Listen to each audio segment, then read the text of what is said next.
Ladies and gentlemen, welcome to your post Summerslam 2021 Five Fave Fives. Of course, if you've been here for a while, you know how this goes. For those of you that haven't, let me run this down. John and I have both made 5 lists representing each of our top 5 favorite performers in the WWE, which that category includes Raw and SmackDown, NXT, which is a category that includes NXT US, NXT UK, and 205 Live, New Japan, Stardom, and the rest of the wrestling world, which also encompasses AEW and Impact and Ring of Honor and PWG and all that fun stuff. So, on top of those 5 Fave Fives, we've also got a universal top 10 list ranking our top 10 favorite acts in the world of wrestling currently. And this is taking into account basically everything that's happened since WrestleMania 37. Because normally we would rather do 2 in that time, but because there was no BOSJ, or actually I should say, because BOSJ was bunk as hell this year, we didn't bother watching or reacting to that. And because G1 didn't happen yet, we're not really missing out on that yet either. So New Japan's going to do the G1 Climax next month. And then by the time that's all done and over with, we'll have Survivor Series, and then we'll do another 5v5 after that. So everything's still working out relatively well, but this was a longer grading period for our 5v5s. John, how are you feeling about this 5v5 today? I gotta be truthful with everybody, man. You know this is my favorite series that we do. I've been very vocal about that, but this one was tough. Just because I feel so disconnected to most of pro wrestling right now. It really was tough for me, especially, I will say the hardest list I had, guys, New believe Japan? it or not, was New Japan. Same. Absolutely. Yeah, New Japan, I was like, who did we even see in this period? You know, does this even count? And to be honest, even if it doesn't, you're probably going to tell me, like, oh, John, they were there. I don't care. Because, like, New Japan, to me, like, I have felt the most disconnected probably from New Japan. Yeah. And I only say that because with Raw, I've always been tepid with Raw. Like, always. Yeah. New Japan, though, there was time I was infatuated with the fucking shit. So it's really like a case of whiplash. I think I like my my Stardom and NXT lists best, although the WWE list, I'm coming in with some unique stuff that I think you guys are really going to like today. Overall, and the other category is always tough for me just because when we're not... Dude, I had such an easy time with other this time around because I watched a few TJPW shows and I've been keeping up with AEW to some degree. So that was super easy for me. Yeah, I did a little bit of research, and I want to make you guys know, like, it was paper thin. I ain't about to, like, overestimate my effort in the other category. But I was able to... Do you have honorable mentions in the other category? Let me just ask that. No, I never have honorable mentions in the other category. The day I do, guys, is the day that you know that my wrestling fandom's on the upswing, because I actually am investing, like, outside TWitWoW time, catching up on the currents in the product, but that shit ain't happening, not today. So I'm always going to keep it 100 with you guys. I do have all my lists. I will say, though, it's funny you mentioned honorable mentions, because my meatiest honorable mentions, and I want to repeat that, my meatiest, as in my most substantive, honorable mentions are in NXT and WWE. For New Japan, Stardom, and, like, obviously other doesn't have one, they are paper thin. So, like, I'm really excited. Believe it or not, my shortest honorable mention is Stardom. My longest honorable mentions are WWE, NXT, and other. Oh, interesting. Okay, interesting. So, like I said, other was really, like, it came very naturally to me because of the amount that I've been watching of, like, TJPW and AEW specifically. Yeah, well, all right, guys, you kind of got to see how the sausage is made. I'm hoping that this is a fun commentary for everybody. And, I'm excited to get into this. For all 2 of you that are here so far, yes. Anyway, let's get into our first Fave 5. Of course, we always start with the big dog on campus, the biggest promotion in the world, the fucking monopoly, WWE. This is, of course, going to include superstars from both Raw and SmackDown, although I will say I've noticed a trend recently. We've pretty much only had SmackDown superstars on our lists. I will say there is one exception to that rule on my list. But, John, who do you want to go first as far as listing honorable mentions goes? I will start, my friend. I will take the baton because your face has just been so beautiful. So we know how this works, guys. I'm going to start from, like, right on the edge of irrelevancy to the opposite end, the person that would have broken the top 5 had I been more interested. Of course, starting at the, I shouldn't say of course, I was about to start at the top. See, I just went against my own advice right there. Starting at the very bottom, Shotzi Blackheart, Baron Corbin. I'm liking what he's doing. Wow.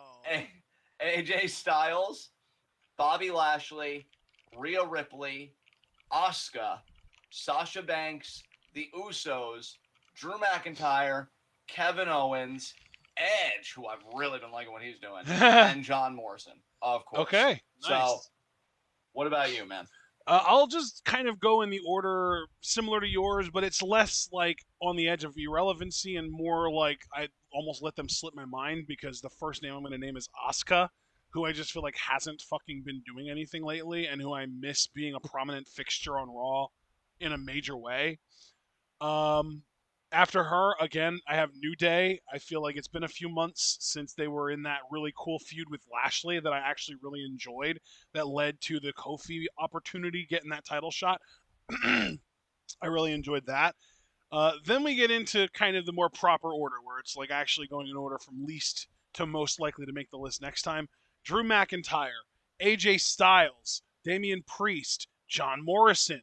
I have them labeled as X-Tribution, but Mason T-Bar. Sami Zayn, Seth Rollins, Bianca Belair, Kevin Owens, the Usos, Rhea Ripley, and Big E. Ooh, nice. You know what? It is criminal that I overlooked Big E. I'd probably sandwich him between Owens and McIntyre, personally. I'll do that for you. I'll sandwich him in between Owens and McIntyre. Yeah, because he really has been doing good stuff. So, who goes first now on the top 5? Do you give your number 5 first? No. We go the same order. You get to go first here, and then we'll flip for the next set of lists. Then I love it because come in at number 5 for me, and I love this pick. I think you guys are hopefully going to enjoy this. The star pupil of Alpha Academy, Otis. Dude, I'm not even joking you. I have Alpha Academy as my number 5 as well. Wow, that's fucking wild. Here's the thing. I love Gable. But the reason I singled out Otis, I'm loving the monster they're making him to the point where, and I think Dominique Adams, if he was here, would back me up on this because I know I've engaged with some of his tweets. I have said that if Big E cashes in successfully and he becomes Universal Champion, I want Otis and Big E to be a feud for the Universal title at some point in 2022. It's fresh. It would be a great filler feud for E. Against a monster heel like Otis, and it associates Otis with the main event tier. I think what they've been doing with him is awesome, and this whole experience with Otis has shown me that he's a 5-tool player. You need a top, lovable, Dusty Rhodes-esque babyface, call Otis. You need a monster heel that's got the believability of an Umaga with the fucking in-ring skills to match, call Otis. The dude can do anything you ask him to do. Yep. And I'm telling you, if he's not competing for world titles and main eventing pay-per-views, at least as a heel, I don't know if I buy him as a main event act as a babyface. But then again, ever since Daniel Bryan broke the mold, I think anything's possible. But I think he should be headlining at the very least B- pay-per-views for the Universal Championship going into 2022. I've been fucking loving this dude. I wouldn't even, honestly, if you wanted to build him up slowly, dude, I truthfully would not mind him being the one to beat Shinsuke for the Intercontinental title. Wow. At all. Okay, nice. I think it'd be that'd be cool. Pick. So, yeah, I just wanted to give some love to Otis because I think the work he's been doing lately has been astounding. So, who's number? Well, you just said Alpha Academy's number 5 for you as well. Yeah, Alpha Academy is number 5 because while I do love Otis, I love the dynamic between Otis and Gable more. I think that their dynamic is perfect. I think Gable is a great sort of mentor, manager, kind of small guy hiding behind the big guy kind of character. I think he plays that off so well.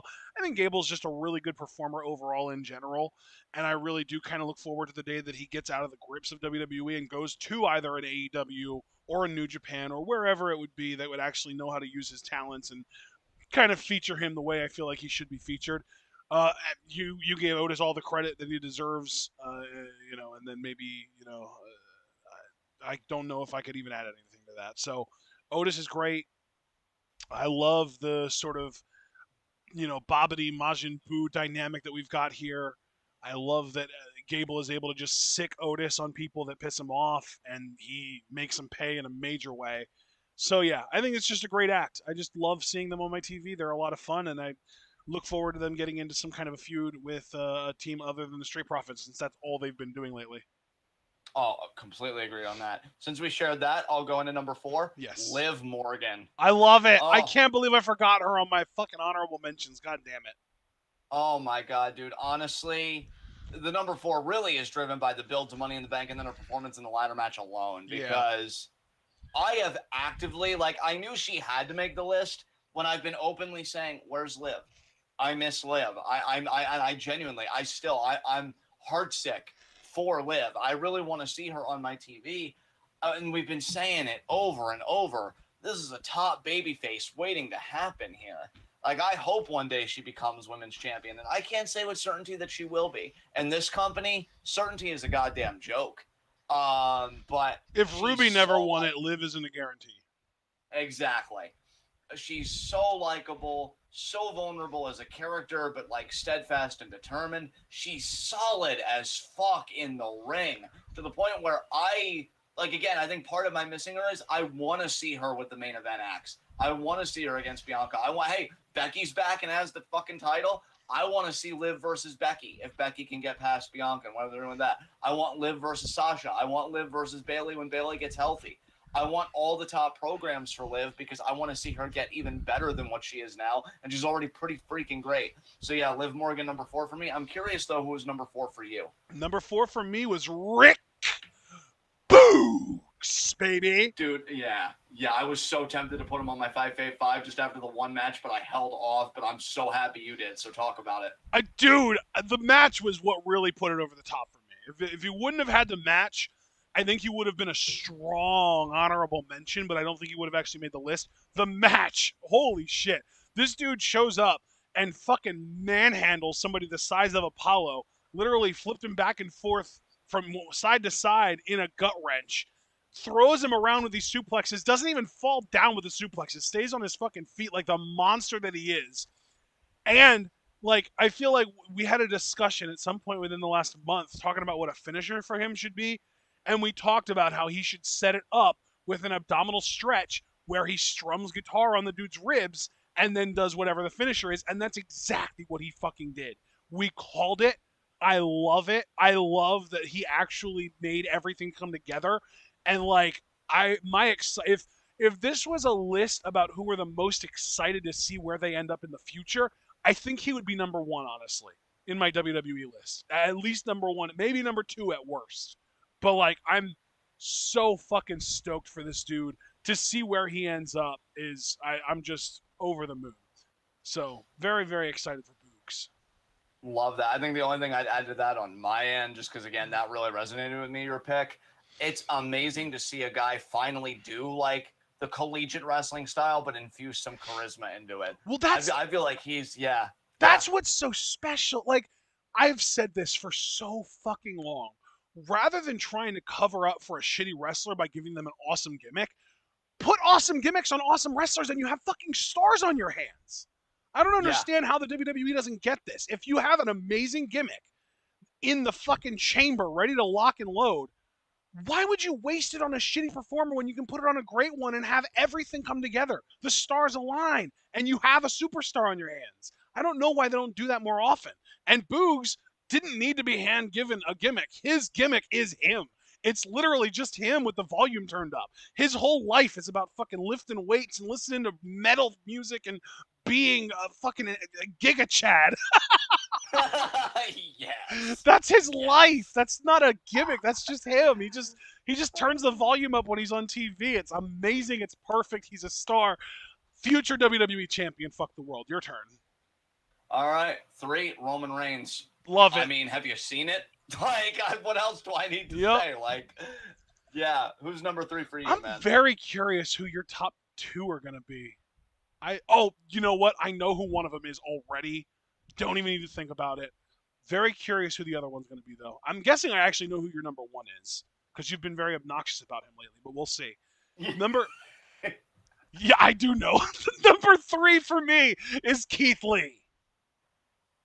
Oh, excellent. Talk about a welcome back, right? Talk about a welcome back. I mean, don't get me wrong. I think it's dumb as hell that the WWE would have him debut or return, I guess I should say, on the same night that Karrion Kross debuts and loses to Jeff Hardy, only for the next week for them to not think of Keith Lee, but to think of Karrion Kross and go, we shouldn't have him lose 2 weeks in a row, even though having him win instead of losing 2 weeks in a row led to Keith Lee losing 2 weeks in a row. I hate it. I hate everything about it. Fuck Karrion Kross. Fuck WWE for having that state of mind and worrying more about protecting this fucking QAnon piece of shit than Keith Lee, who just came back from a literal life-threatening illness. I cannot wait for Keith Lee to get his. I'm going to be pulling so hard for him to win the Rumble.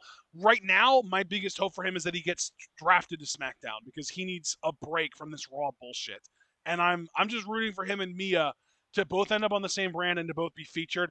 Mia is somebody that I really wanted to put on my honorable mention list because I do love her, but we literally haven't seen her once in this grading period, so I can't. I feel like it would be completely out of left field and unnecessary. So I didn't put Mia on my list as much as I wanted to, but we have seen Keith Lee. You know I love Keith Lee. Big fan. Hope he gets transferred to SmackDown so that we can get some fresh matchups and some actual, like, prestige under his name and maybe even a Rumble win. We'll see. Dude, I'll just say this. If he goes to SmackDown, I have Big E cashing in for Raw because I just don't see both of those big personalities getting over at the same time, and especially because it's the WWE system.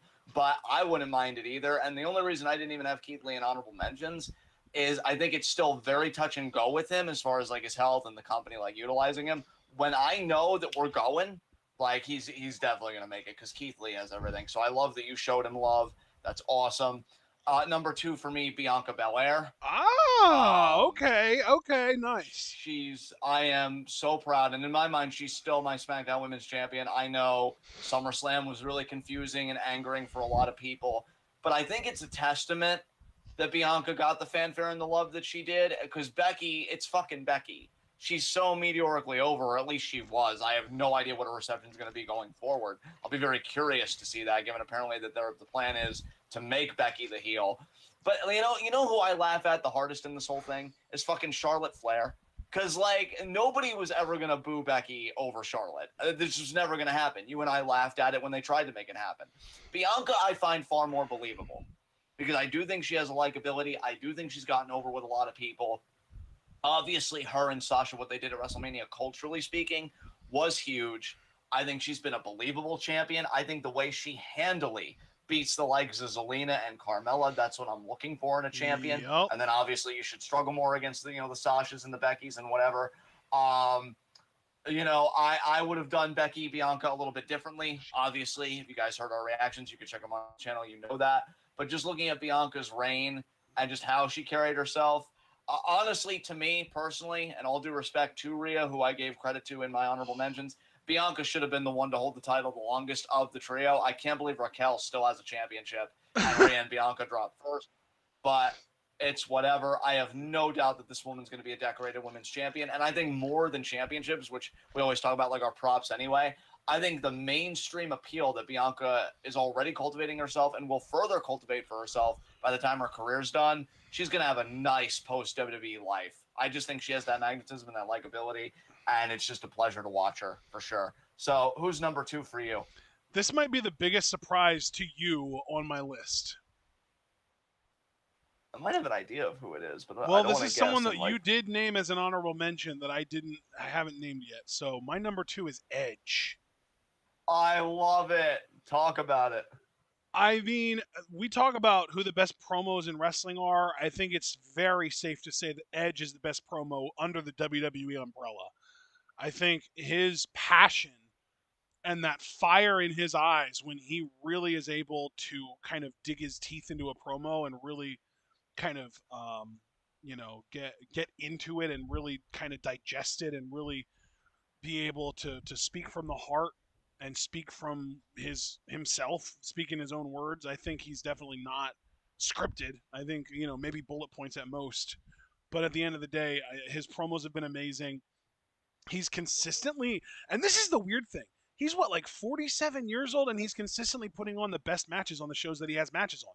Because if I remember correctly, didn't he even have the best fucking match at WrestleMania? Like him, Bryan, and Roman was like the best match of night 2 of WrestleMania, was it not? Oh, yeah, absolutely. Yeah, and his match with Rollins last night was easily the best match of the night. Or I shouldn't say last night. 2 nights ago, was easily the best match of the night. Like, Edge is out here putting on promo clinics and then getting in the ring and being like, "Oh, you think I need to go with you? You need to be able to keep up with me, kids," because he's killing it in the ring too. It's amazing to have this dude back, and it's even more amazing to me that after 9 years off, thinking his career was over, that he comes back, and not only does he come back, but he doesn't skip a beat, and he's just as amazing, if not better, as an overall performer than he was before retiring. Yeah, dude, he's been absolutely phenomenal. I love that you gave him this spot. That's fucking awesome. And John's number one. Yes, Seth Rollins. I'm actually going to keep this sincere as much as I would love to turn up. I feel like I've done that enough lately. The worst thing about him is that he's a company simp. Like, I'm just going to be candid with it. Like, he's never going to be the guy that leads the locker room to a union or whatever. But when I compartmentalize and I look at him as a performer, he's fucking good, guys. Like, I don't know what to tell you. Like, I love how he dresses. I love how, you know how I tell you that you and my friend Noshino and even Christy, like the fucking three of you, what I love about you guys is how much you amuse yourselves. Like, I never worry about you guys in a nuclear holocaust because you can entertain yourselves before the madness sets in. That's Seth Rollins. He is so in love with himself, but not in a narcissistic way. It's just like, damn, I'm good. Damn, I'm hilarious. And like, yeah, it's a bit weird, but I'm here for it. Like, I love it. I love how self-assured the guy is. I think he's a solid promo. And, you know, I know we've kind of talked about like his in-ring offense. Seems like he's jacking stuff from Misawa, but you know what? It's fucking wrestling.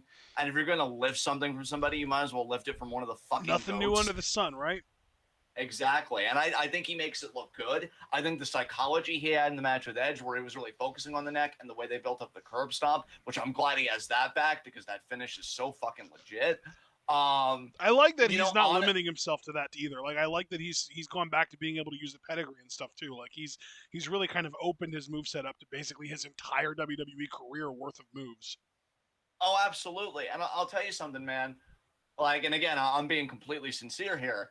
If Roman wasn't having the run of his career, I would be loving this Seth Rollins as Universal Champion, I think I'd be having a lot of fun with it.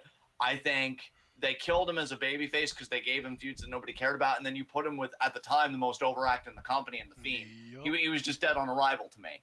But this Seth Rollins as a heel, this might even be like him having the belt with this kind of heel persona might even be better than his heel run with the Authority. And like, it had its low points, but again, I think in the ring and on the mic, he at least delivered. But this feels more complete than that run, like far more complete. I think he's really found himself as a heel with this gimmick.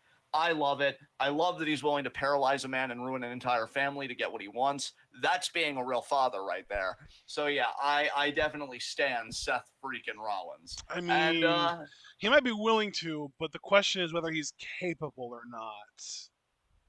Edge got lucky. We all know it. Anyway, who is number one on your list? Hey, you know what they say? Sometimes it's better to be lucky than it is to be good, and Edge was lucky and good on Saturday. But number one on my list, at this point, I feel like it should be pretty obvious. I think he's been number one on my last like 2 or 3 lists in WWE. He was last time. He was number 2 the time before that. Number 1 the time before that. Number 3 the time before that. And that's just the time that he's been back. It's Roman Reigns time, baby. Let's fucking go. Don't you love that we just asked WWE to turn him heel, and then they do, and it actually works? Yeah. It's not like we reneged on that. It's like, Ashton's like, no, I got exactly what I wanted, and here's the proof. Like, yep. I'm loving it.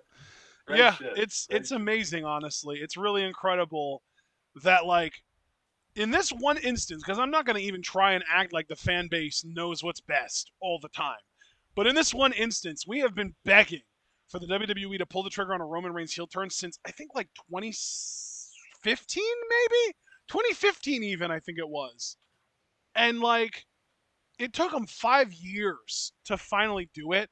But, man, when they did it, did he hit the ground running? And he's been killing it. Dude, I think the starkest thing to me is comparing his promo battles with John Cena from 2017 to his promo battles with John Cena this year, just over the course of the last month. You want to talk about night and day, and not even just night and day from like a presentation standpoint, because that's one thing. That's like obviously he's being presented differently and stuff. But I feel like he's had the same like sentiments even in 2017 that he had this year. Because like remember in 2017, he even had like the arrogant line of like, "Oh, I don't need a match with you, John. You need a match with me." So like that was still there. He just didn't have the confidence then. He didn't have like his chest puffed. Like it's like he was.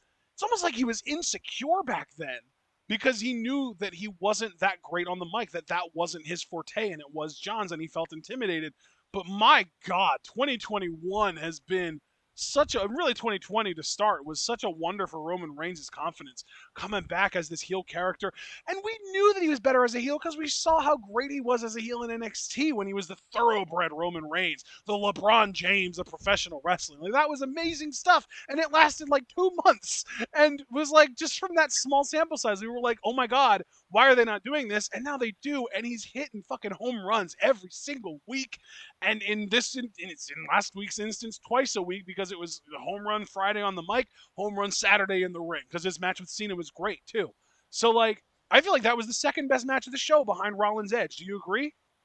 Oh yeah, dude, absolutely, without a doubt. Yeah. So like, it's unbelievable how obnoxious fans constantly just being like, "Oh, this babyface character is boring. Turn him heel." Can get over and over and over again, as if it's just like this broad stroke fix it all kind of thing.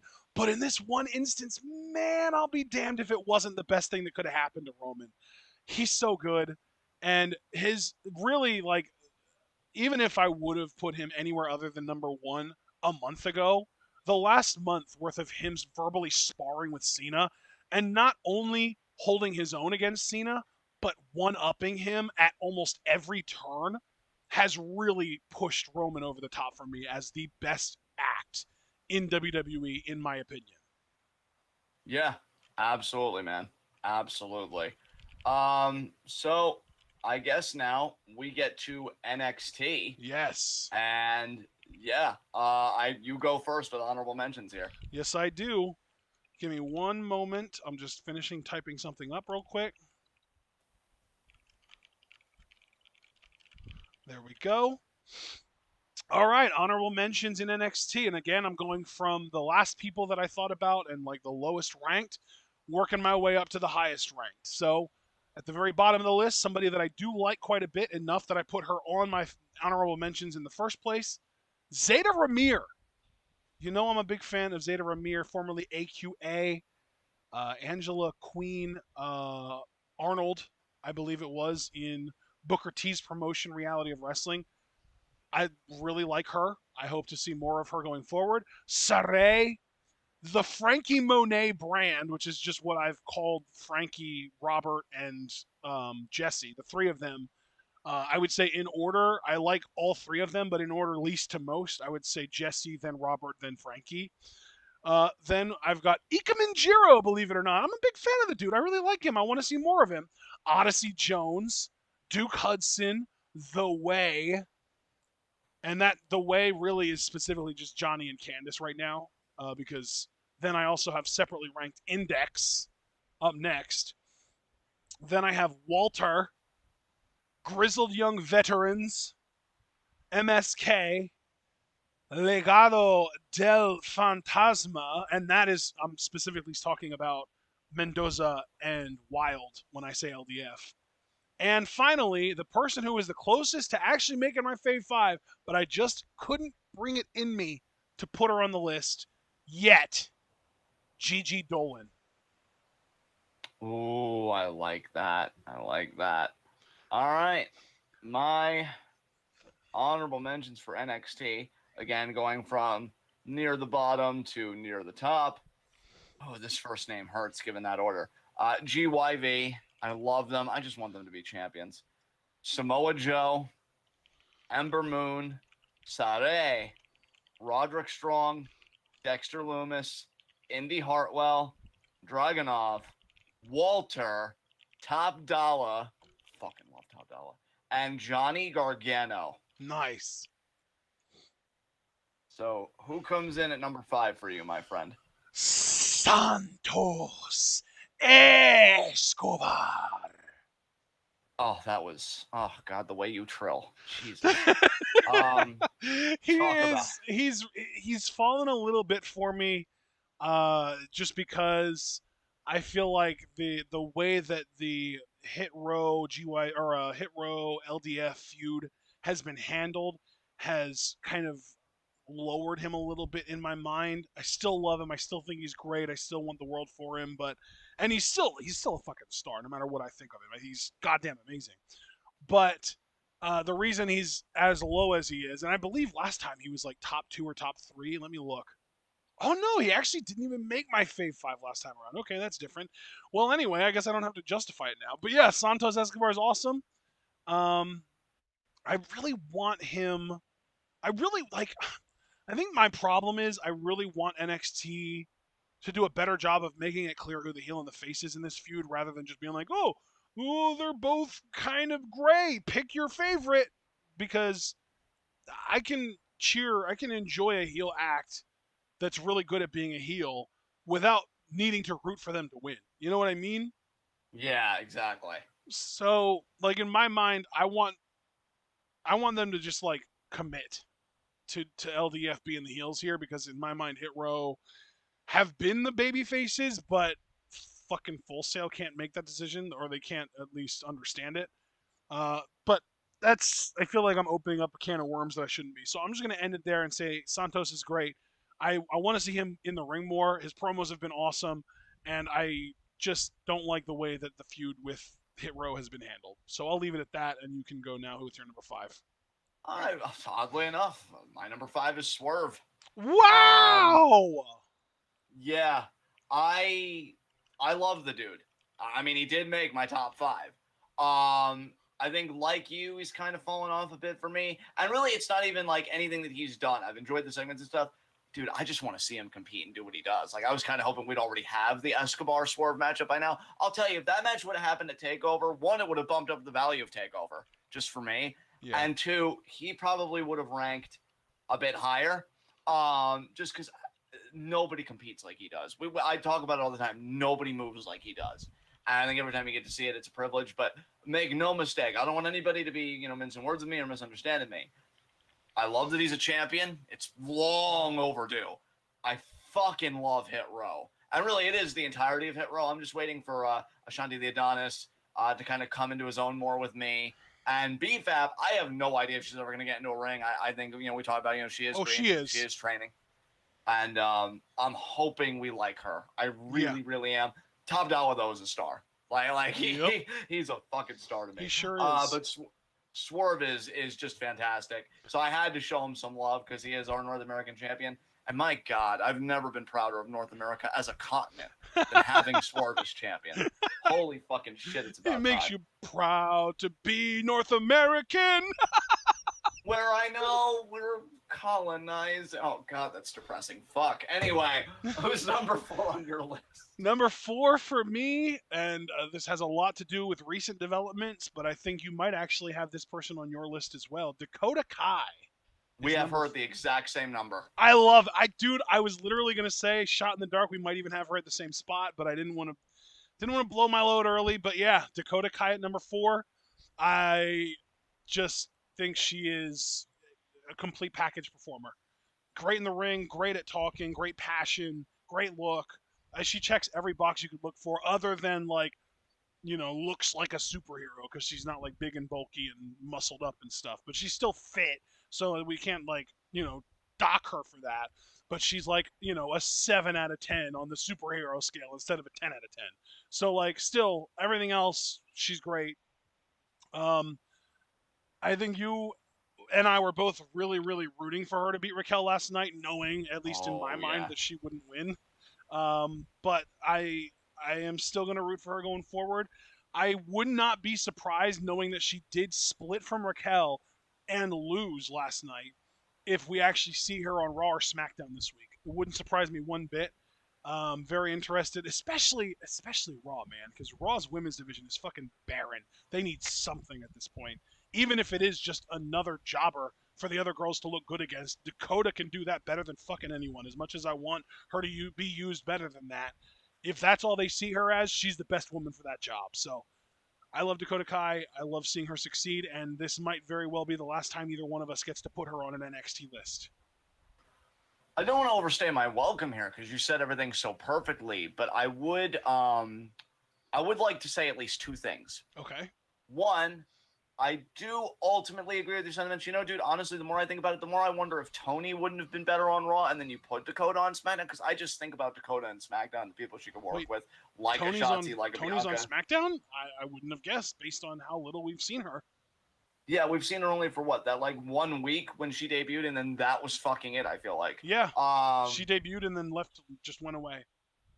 Yeah, like I really have no fucking idea what's going on in that company. But that would be one thing, is I almost have to wonder if Tony would have been a better fit on Raw, and then you put Dakota on SmackDown. Because to me, it just, obviously I have a preference for SmackDown, so of course I'd say that, and I'm going to keep it honest, but God, it'd be so good. But then the second thing, just because, again, Ashton said everything so perfectly about Dakota, there's no need to retread it, but what I will say is, you got the closest, everybody, to seeing Dakota Kai versus a broomstick, because Raquel, I feel like, didn't really do her part at all. There was a lot of stuff that looked sloppy, that Dakota still sold like $1 million and everything. To me, this was the quintessential Dakota Kai versus a paper bag or broomstick or whatever you want to say matchup. And it was, I would still say, even with the sloppiness, one of Raquel's best defenses. Like, again, I would put that as like right behind the EO match where she won the title. And, you know, that's all Dakota to me. She's the quintessential ring general, makes everybody look good. She looks fucking amazing while she's making people look good. And I just want her to be even just a one-time women's champion, because I get it. You know, titles are titles, props, you know, whatever. But I do think it's kind of like a recognition, a nod of like, hey, you've been busting your ass. You're good at what you do. Here you go. Do the best you can with it. I'd like to see her get that nod at least one time. I think, honestly, she's one of the best wrestlers in the company, just in general, male or female, because I think it's not just the moves you can do, but it's, are you constant? Are you consistent? And she definitely is. All the love in the world for Dakota Kai. She should be very proud of her performance last night, because she helped put over a champion that I viscerally disagree with, but she's the consummate pro. And I hope one day she gets hers. I really do. So, yeah, I think you said everything perfectly. I just wanted to add my 2 cents. So we move on now. Are you giving number 3 or am I? Yes, I am. You're giving number 3. You are. So who's number 3 for you? You know, I don't think he'd be very happy with being number 3. I think he really would want to be number 1, because we all know that he wants to go to the moon, baby. It's Cameron Grimes. Oh, God. You know, honestly, that Cameron impression, 9.5 out of 10. Oh, that was nice. You actually gave it a higher grade than I thought you would. I appreciate it. Thanks, man. So, what is it about Cameron, even in an angle that I know you haven't been exactly, like, totally enthused about, but maybe it's been starting to win you over a little bit towards the end? Is that fair to say? No. I hate the angle. I hate the angle, but Cameron Grimes is just shining like a fucking star. Legitimately, like, you know how in, like, movies and Broadway shows and any other kind of, like, TV or like, you know, artistic production like that, when one person really just stands out above everyone else, it's like the camera loves them. It's like they're stealing screen time and stealing the spotlight and stuff like that. Cameron's been doing that throughout this entire angle. He has been the shining star of this entire thing. He makes LA Knight look like a fucking cardboard cutout. He makes Ted DiBiase, well, he doesn't need to do much to him. DiBiase's already a fucking boomer. I'm going to leave him alone. But yeah, Grimes stands out so much in this angle because he is just so much more charismatic than everybody else involved. And I think he moves so much better than LA Knight and is so much more natural and organic in the ring than LA Knight. LA Knight moves like a fucking robot in the ring. Like, he's very stiff, very mechanical, very, like, kind of straight line, very, I don't know. It's hard to almost describe how weird his movements are in the ring. It's almost like he has, like, a bad back, and he's trying to keep his back straight as much as he can. And I don't know. It just looks weird. But Cameron Grimes is, like, just this natural talent. Like, I legitimately, you remember how they used to call Dustin Rhodes the Natural? Well, fucking hell, they could call Cameron Grimes the Natural. And that would be a perfect nickname for him, because he really is. He's just, everything he does just comes off as natural. Everything that, you know, it comes off as organic, and it's just right, man. I don't know. It's weird. He's really good at the comedy stuff. He's really good at the serious stuff. He's really good at promos. Like, it's hard to name a flaw when it comes to Cameron Grimes as a performer. Yeah, absolutely. Absolutely. Number 3 for me, Santos Escobar. Nice. Oh, God. I mean, I've said everything that I can say, just copy paste. I mean, future world champion, if this company had any sense. Devastatingly good looking, and definitely makes me question what the hell's going on there as far as sexuality is concerned. Because, handsome son of a bitch. I mean, that's the guy you put on the marquee, the magazine covers, and you look good. You look good doing it, and he looks good. Love the faction. Already talked about that. I am scared when they inevitably break up, as all factions do. I can only hope he lands on his feet. I just think the world of this dude. And the reason why, I'm going to be honest, the reason why he was ranked above Swerve, I adore Swerve. But if I'm thinking about, like, if they got shifted to, like, a main roster brand, who, in my conception of pro wrestling and how I understand pro wrestling, do I see going farther? It's definitely Santos to me. Yeah. Like it's definitely Santos to me. And you know how I am with, like, Fave Fives. My faves need to be doing stuff for me to get excited. That's why Jomo hasn't been, like, where he should be for a long time, because I hate that he's still with The Miz, and I hate that he's doing the undercard crap, but I've just kind of resigned myself to it. If Santos was in the main event spots that I think he should be in, I mean, it wouldn't be long before he would be topping lists for me, because I just think he's so good at everything that is required in pro wrestling. And I really think, I mean, Swerve more or less is too, but I will say I think where Santos hasn't beat out is in the look department, because again, I mean, the dude's the quintessential heel. You put a suit on that fucking guy, Jesus Christ, a suit and a title, and it's just totally believable. So yeah, I love Santos. I think the world of the dude. I think he's everything right about pro wrestling, and I really, really, really fucking hope that WWE doesn't drop the ball with this, but they will, and we'll talk about it when it happens, and I'll have my bitch fit, and then we'll move on to the next person that I invest in. So the cycle goes. So who's next on your list? Well, number 2, I think we already kind of knew she would either be 1 or 2, and she's number 2. It's Io Shirai, man. Yes. Love it. Are you surprised at all that she's 2 over 1? I am curious who your number 1 is, because I legitimately have no idea. I think once I say who number 1 is, it's going to be like the biggest aha moment. Like, oh my God, of course. How could I forget? Yeah, exactly. Yeah, I hear you on that. But yeah, Io is a strong number 2 for me. Like, she and number 1 are kind of, I don't want to say interchangeable, because I put number 1 at number 1 for a reason, and it's mostly because of Io just kind of not doing anything interesting right now, but as a performer, she's still the best. She's still the fucking queen. I feel like I've praised her so much in these. You could just go back and listen to any of my 10-minute rants about how amazing Io Shirai is at everything, and I don't need to go on about it again today. So we started late. Let's save some time. You already know how great Io is. I'm done. I'll be as quick as you. Number 2 for me, Cameron Grimes. Nice. Copy paste literally everything you said. I love it. I think you said everything perfectly, and yeah, he's hopefully still going to the moon. But who's next for you? Number 1, Hit Row. Yes. I don't understand why you broke them up and ranked them separately, man. The act as a whole is what's special in my mind. Don't get me wrong. Swerve is fucking incredible, and Top Dollar is going to be something real special. I think Ashante the Adonis has all the potential in the world, and I think that B-Fab is very interesting as a prospect, and I really hope to see the best from her. But I love them all individually to some degree or another, but as a unit is what makes them fucking special, and that's how they get to number 1 on my list. Because to me, this is a unit that, like, we haven't seen a unit this strong in wrestling, in my mind at least, since the Shield. Like, to me, this is this is a complete fucking unit. Like, all 4 of them pull their weight in their own respective ways, and I love that. Swerve is obviously the most rounded of the 4, and he's fucking incredible. I agree with you that I'd like to see him in the ring more, but he has been getting a lot of mic time lately, and my God, has it been amazing to see, because his promos are exceptional. He's so charismatic, just naturally, without even trying. Like he just exists, and it's like, oh, he's charismatic. Like you don't even need to hear him talk in order to know how charismatic he is. And then he does open his mouth, and it just confirms what you already thought about him. And like he has that presence that we're always talking about, and how hard it is to teach somebody to have that. I think Roman Reigns is really the only instance in recent memory of somebody who lacked presence, and then at some point a character change caused them to gain and have and maintain that presence that they were lacking before.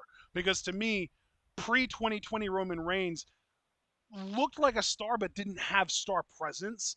As soon as he came back last year, immediately, even without knowing that he was a heel, we both could tell like there was something different about him. He had that presence. Swerve has that, and he doesn't need a character change because he's basically just being himself. Again, with the volume turned up, just like what we were talking about earlier with Rick Books. Like that's what Swerve is. Fucking Top Dollar, man. I'm telling you. I mean, you already said you already mentioned Top Dollar when you were going through your honorable mentions and talk about how he's a star. I completely agree on that. I loved their cipher that they had. I love their group entrances when they all come out together. I love their group promos because they all get word in. And I love that they kind of like do like little rap tropes, like finishing each other's statements and stuff like that. I just fucking love this group. And in my mind, they are the single most entertaining thing about NXT, probably for the last 3 months. Yeah, absolutely, man. No doubt about that.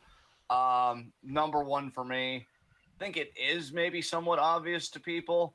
It's Adam Cole, baby. Of course. Maybe his last ever NXT appearance. Yeah. In fact, well, no, dude, not even a maybe. Yeah, it's confirmed. Yeah. So this is it. And I don't even know if I'll be able to put him on Raw or SmackDown list because he may very well be going to AEW. He might have to show up in your other list. You might have to do a little extra seeking there. God, you know, it's really something when I feel like Adam Cole might at the very least get me to watch the YouTube segments he's a part of. Yeah.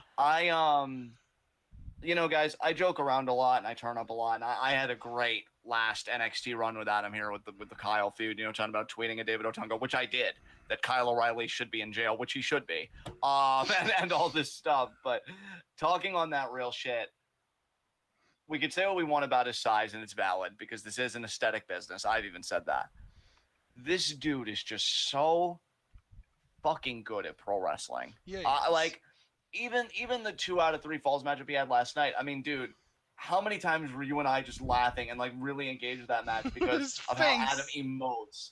Or like, yeah, like even the GIF that WWE put out, and like I quote tweeted, I was looking at that today and I was still fucking smiling because like I feel like Adam could be a top babyface. He really could be. But like I love how comfortable he is as a heel and how self-assured he is. And like I have to say it, and I have to say it in that me voice when you know I'm turning up in my douchiness. He's just so right about everything. Like when this man talks about himself, like normally with people, it's like, bro, that's obnoxious. But with Adam Cole, when you hear him talk about how great he is, you just kind of nod and you're like, facts. Agreed. And I know that there are people that are like, oh, you know, he's a dumbass, or why are you simping for that white man? You know, that's the thing that Javaris says. I can name him. I know, right? And like, you know, I'm a very loving person. And so one of my first principles of love is, John, sometimes you have to allow other people to be wrong and just figure things out for themselves. Because I will never apologize or reconsider my support of a man that, quite honestly, if WWE has let him walk out the door, and I am being serious on this point. I love Javaris to death. Javaris, you know that. I fucking love you, man. But being serious, if WWE let this guy get loose, are you even a wrestling company anymore? I mean, I know you've never identified as such. You're sports entertainment. But even on that metric, whatever you fucking call it, are you doing the business that I think you're doing anymore? Because this dude should have been on your marquees. You should have been making plans in advance for him to main event WrestleMania, for him to be Final Four in a fucking Rumble, maybe even win a fucking Rumble. If AEW gets this dude, I'm not going to say, because no one person changes the game. Very rarely is that the case. But he is going to augment their chances. Like he's just, again, much like, and who did I say this about? I said this about Otis, fucking oddly enough. Cole's a 5-tool player. I think he's got the likability to be a babyface. He sure as hell has got the magnetism to be a heel and to just be a real bastard. He can also be a pretty good chicken shit. I mean, him just tapping on immediately being in that hold, classic Adam, even though the kendo stick was right there. Hated the finish, whatever. Amazing promo. I mean, he's got a fanfare that I think will follow him wherever he goes, and that he's built from a very young age, like all over, from ROH, New Japan, all that stuff. So he's put his time in. I think he's still only in his early 30s, has got a lot to give. In fact, let's put a number to that, shall we? Adam Cole is 32. So yeah, early 30s still. And he's coming in so seasoned in this and that at this point in his career. Like, he's the right kind of 32 because he got in the business so young. I remember seeing him. I've told you guys this story before. He was on a Force One show. And I think even back then that I knew this guy was going to be something special because he interacted with the crowd. One guy was like, "Tell your mother to stop calling me." And a very young, literally babyface Adam Cole was like, "I will kill you." And I'm like, I can turn up. I can be silly. I can be obnoxious. And I know I do those things very well, or perhaps very poorly, depending on where you sit on it. But speaking with the utmost sincerity, I love this man. I love that he represents the very best of the art of wrestling. And I'll probably never watch. I've always been very straight about my feelings about AEW, but if anybody could get me to at least feeling, fine, it doesn't take long to type in things on a computer, probably is Adam Cole. Because this dude, he's going to be one of the greatest of his generation. I think he's already well on his way to doing that. And just, it was really an honor to see his NXT career, to see him in WWE, to see him be just himself. God, I love how self-absorbed this motherfucker is. Just amazing. I think one of my favorite heels in the game, without question. So I've been trying to keep my picks more concise, but with Adam, I did have to go out of my way just because of his unique contract status. I appreciate you giving me that space, but yeah, Adam Cole, number one, easy for me, for sure. I swear to God, John, if your number one in New Japan is Jay White, I'm going to start to feel really concerned that you're just trying to find the people that most represent your face. Well, my face is magnificent. I mean, there is consensus. I mean, Seth at number one was expected, but Seth and Adam both at number one. This is really starting. I have dreams, okay? They're everything I aspire to be. I know, that's the problem. That's why I said if Jay White is number one for New Japan, I'm going to be real concerned. I'm concerned about you between calling this out and then stigmatizing cannibalism. Do I even know you anymore? Fuck. Anyway. I didn't stigmatize cannibalism. I just don't support destigmatizing it. That's worse. That's where. No, it isn't. It's so much better. I love that I get the reaction out of you when I'm straight faced like, Ashton, they just want to eat a little bit of arm as a treat. Like, no! I won't do that. Fuck. So yeah, we've got fucking New Japan next here. I'm going first with honorable mentions. Again, guys, from here on out, paper thin honorable fucking mentions. And yeah, we'll see how you guys feel about this. So, New Japan honorable mentions. Shingo, Taichi, although he's lucky he even made the list after that shit he pulled with Cosmic Angels. Fuck yeah, he didn't make mine. Yeah. ZSJ, Jeff Cobb, Sonata, and yes, Ashford, Jay White. So, you know what, though? He's in your honorable mentions, so we're fine. Yeah, exactly. So, honorable mentions for you? Oh, that's it? Okay. Again, going in reverse order from bottom of the list to the top. Yuya Uemura, Yota Tsuji, Kenta, Jeff Cobb, Shingo Takagi, Tetsuya Naito, Tomohiro Ishii, Kota Ibushi, and Hiroshi Tanahashi. Wow. Gee, is this really about to happen? Is this really about to fucking happen? What? Okay, I'm just going to say it. Number 5 for me. I had Tanahashi in a top 5 and you had him in honorable. How the fuck does that happen? How the fuck does that happen? What the fuck are you doing, man? You know what? Hold on, guys. Hold on. What the fuck are you doing? We planned this today. You're like, oh, you need more time. Take it. You fucked me, man. I'm the one that makes fun of him being old. And now I've got him on a Fave 5. I mean, he would have been on my Fave 5 if I didn't have 5 other names that I like more than him. He was number 6, effectively. Keep your goddamn voice. They can hear you. They can hear you regardless. So, all right. Just a little sidebar there. I mean, it's totally fine. But yeah, Tanahashi made a Fave 5 for me. I love it. Great look for you. I love this for you, John. Breathing. So, why? You're probably asking. Very legitimate question. Why. Nobody asked you, honorable mention. Sit your ass down. Wait, I'll get ahead of you. I'm already sitting down. Yeah, clever. All right? It's all just gang up on John. So why did I pick him at number 5? You're ganging up on yourself, bro. Don't tell me things right now. I hate everything about this right now. He's good, okay? He's good. He's consistent. And you know what? I know, Foster. I know. It's happening literally to me. I know. Fuck. He's good. Okay? He's good. And he's consistent. And look, I do stand by. I hate the air guitar shit. Genuinely. That's a shoot. Okay? Like, it's cringe. All right? Knock it the fuck off. But, dude literally revived a company practically single-handedly until Okada was like, hey, let me shoulder some of that. And he's still going strong all this time later when I'm pretty sure most of his anatomy is fucked. So I don't know what they're doing with Japanese wrestling between Stardom and this, but the dude has earned his flowers, as the saying goes. The dude has earned his ovations and just every bit of respect he's gotten in the industry. Yeah, I mean, he is the guy that, I mean, again, not at this stage, and I'm not even, like, trying to be an asshole. I am saying, like, he is an older guy. You obviously should build companies around a younger guy, but if you had a younger Tanahashi, it's just the guy you build a company around, because it's not just the in-ring or the charisma or any of that, and he checks all of those boxes straight down. But he showed in New Japan's darkest moment that one quality that you can never be sure of when you take a bet on somebody: loyalty. Yep. And I think for that alone, he deserves really, honestly, a locked-in number 5 spot till the end of time, till he retires for New Japan. Because without him, there'd be no New Japan.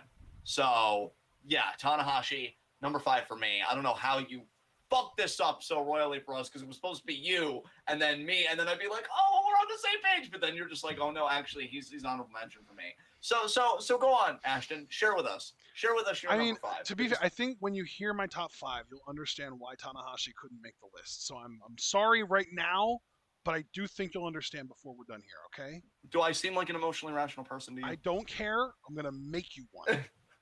Okay, fine. I actually, in all seriousness, I am curious to see what your top 5 came out to be, because this was so fucking hard for me, dude. You've got arguably the GOAT. I've got the young GOAT at number 5, Kazuchika Okada. Excellent. Yeah.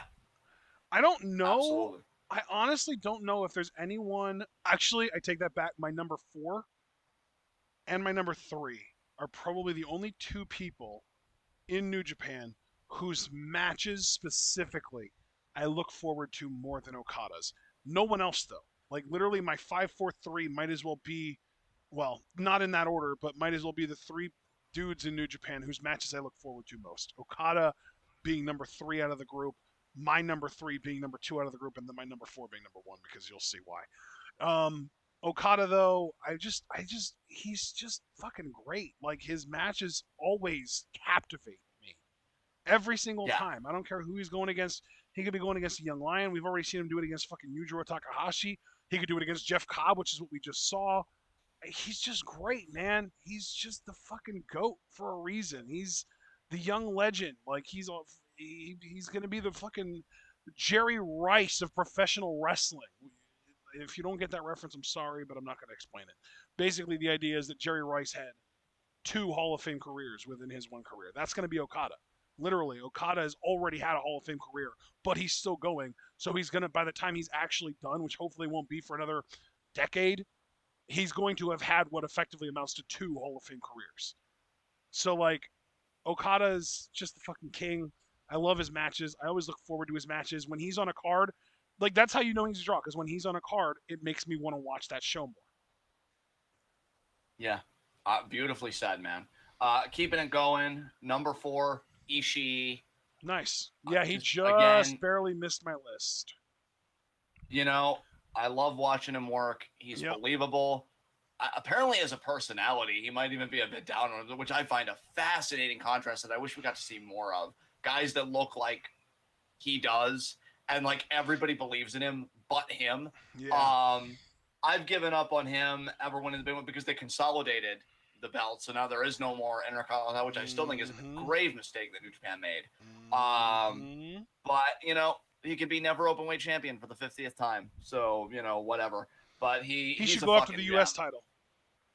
Yeah, he really should. I genuinely think his support in the U.S. is greater than his support in Japan anyway. So it actually make a lot of sense for him to be a U.S. champion.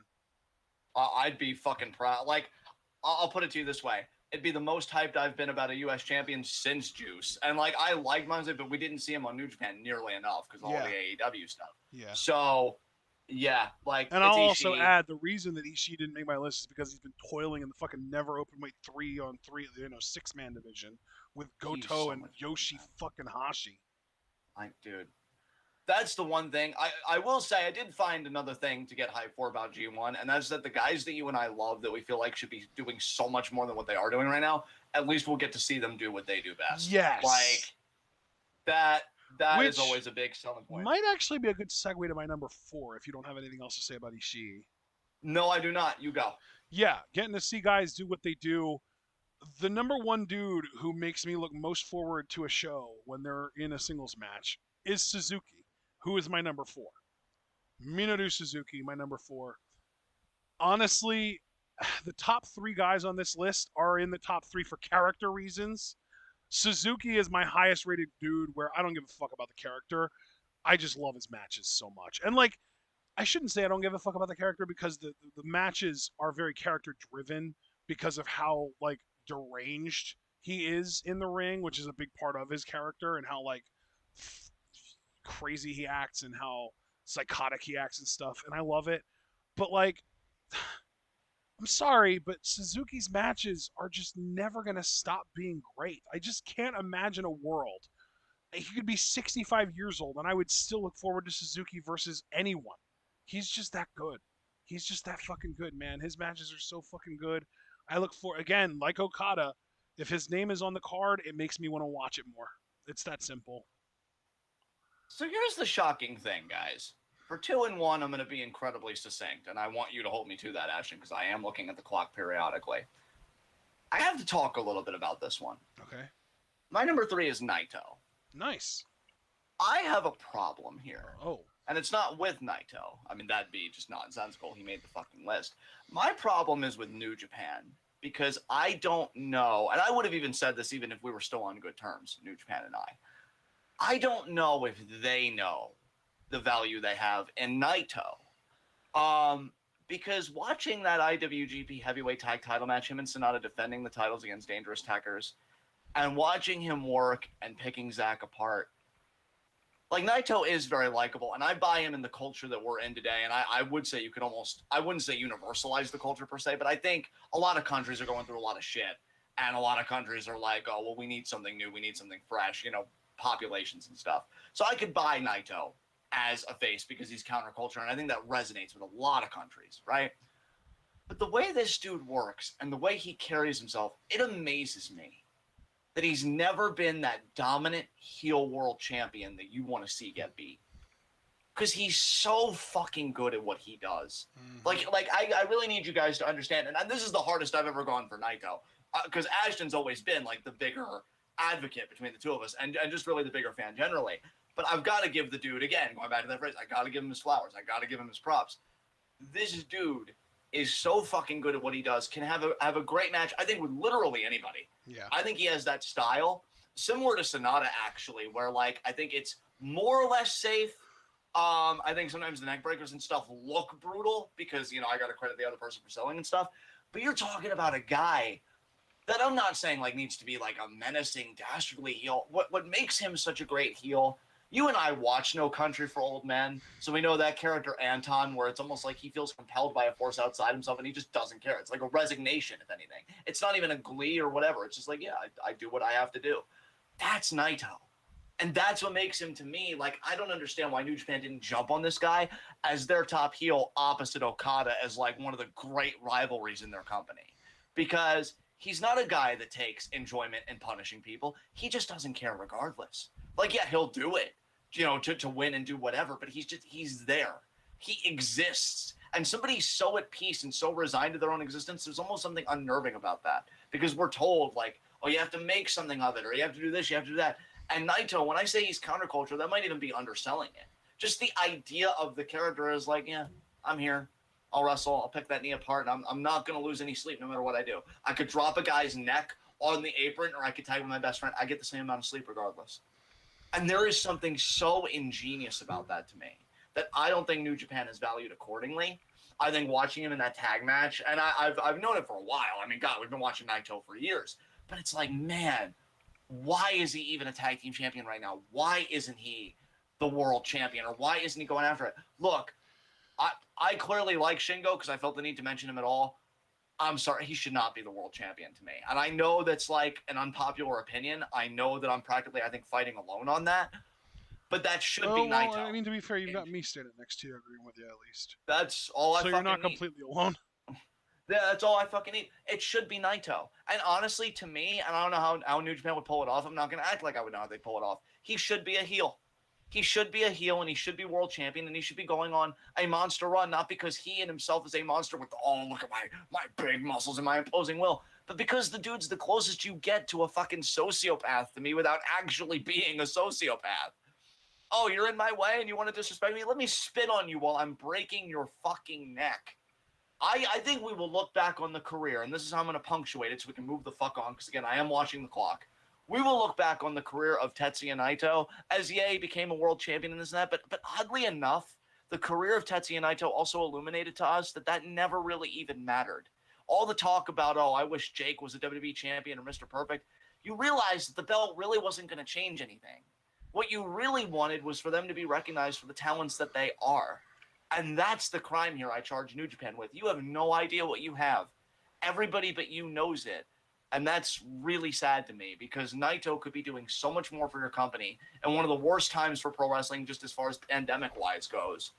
And no, let's just put him in the tag team match and let's have them lose. Let's have him eat the pin to Zack Sabre Jr., who, again, I like, but clearly not as much as Naito given the orderings of the list. Yeah, you dropped the ball with the dude, New Japan. I'm sorry, like, that's just how I see it. I know he's done the big matches of Wrestle Kingdom. I know he's won the world titles, but, like, it's so much more than that because, one, it's not consistent, and two, I feel like even then they don't really understand, in my mind, in my opinion, what makes Naito so great. So this is probably the longest I'll ever talk about Naito ever because I've never had this much to say. But yeah, he comes in the top three because it's not just who he is now, but I think it's also the idea of him I think is so brilliant as just one of the greatest heels we could possibly have and may never have.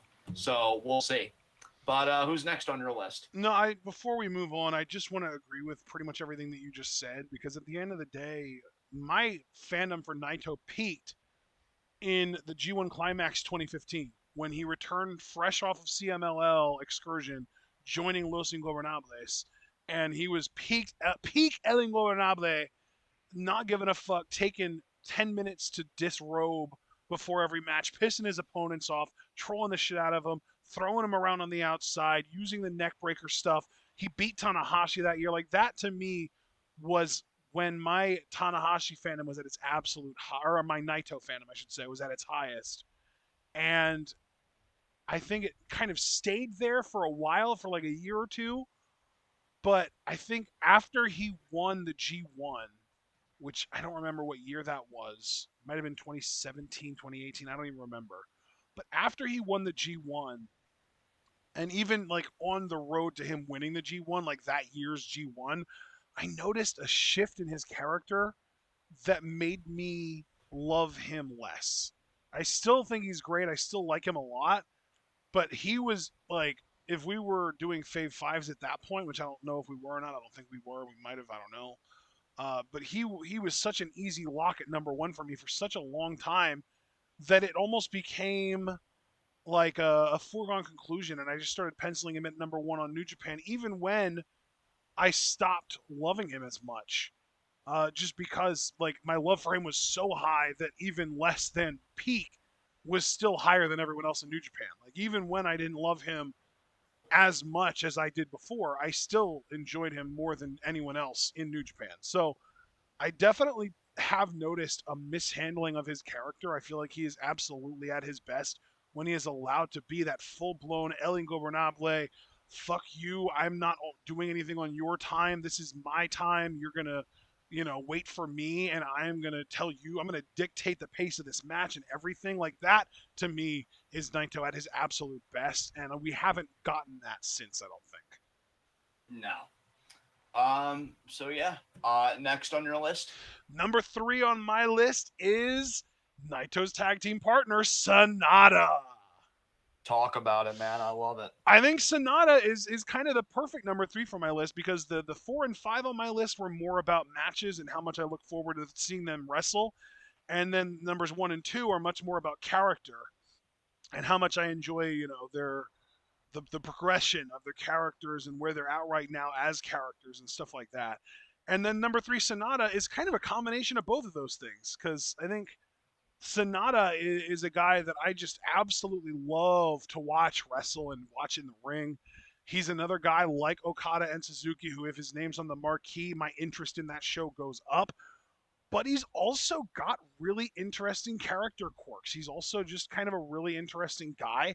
He's got a great fashion sense. I love all of the different decisions that he's made over the course of the last, 4 or 5 years with his hair and his beard and stuff like that.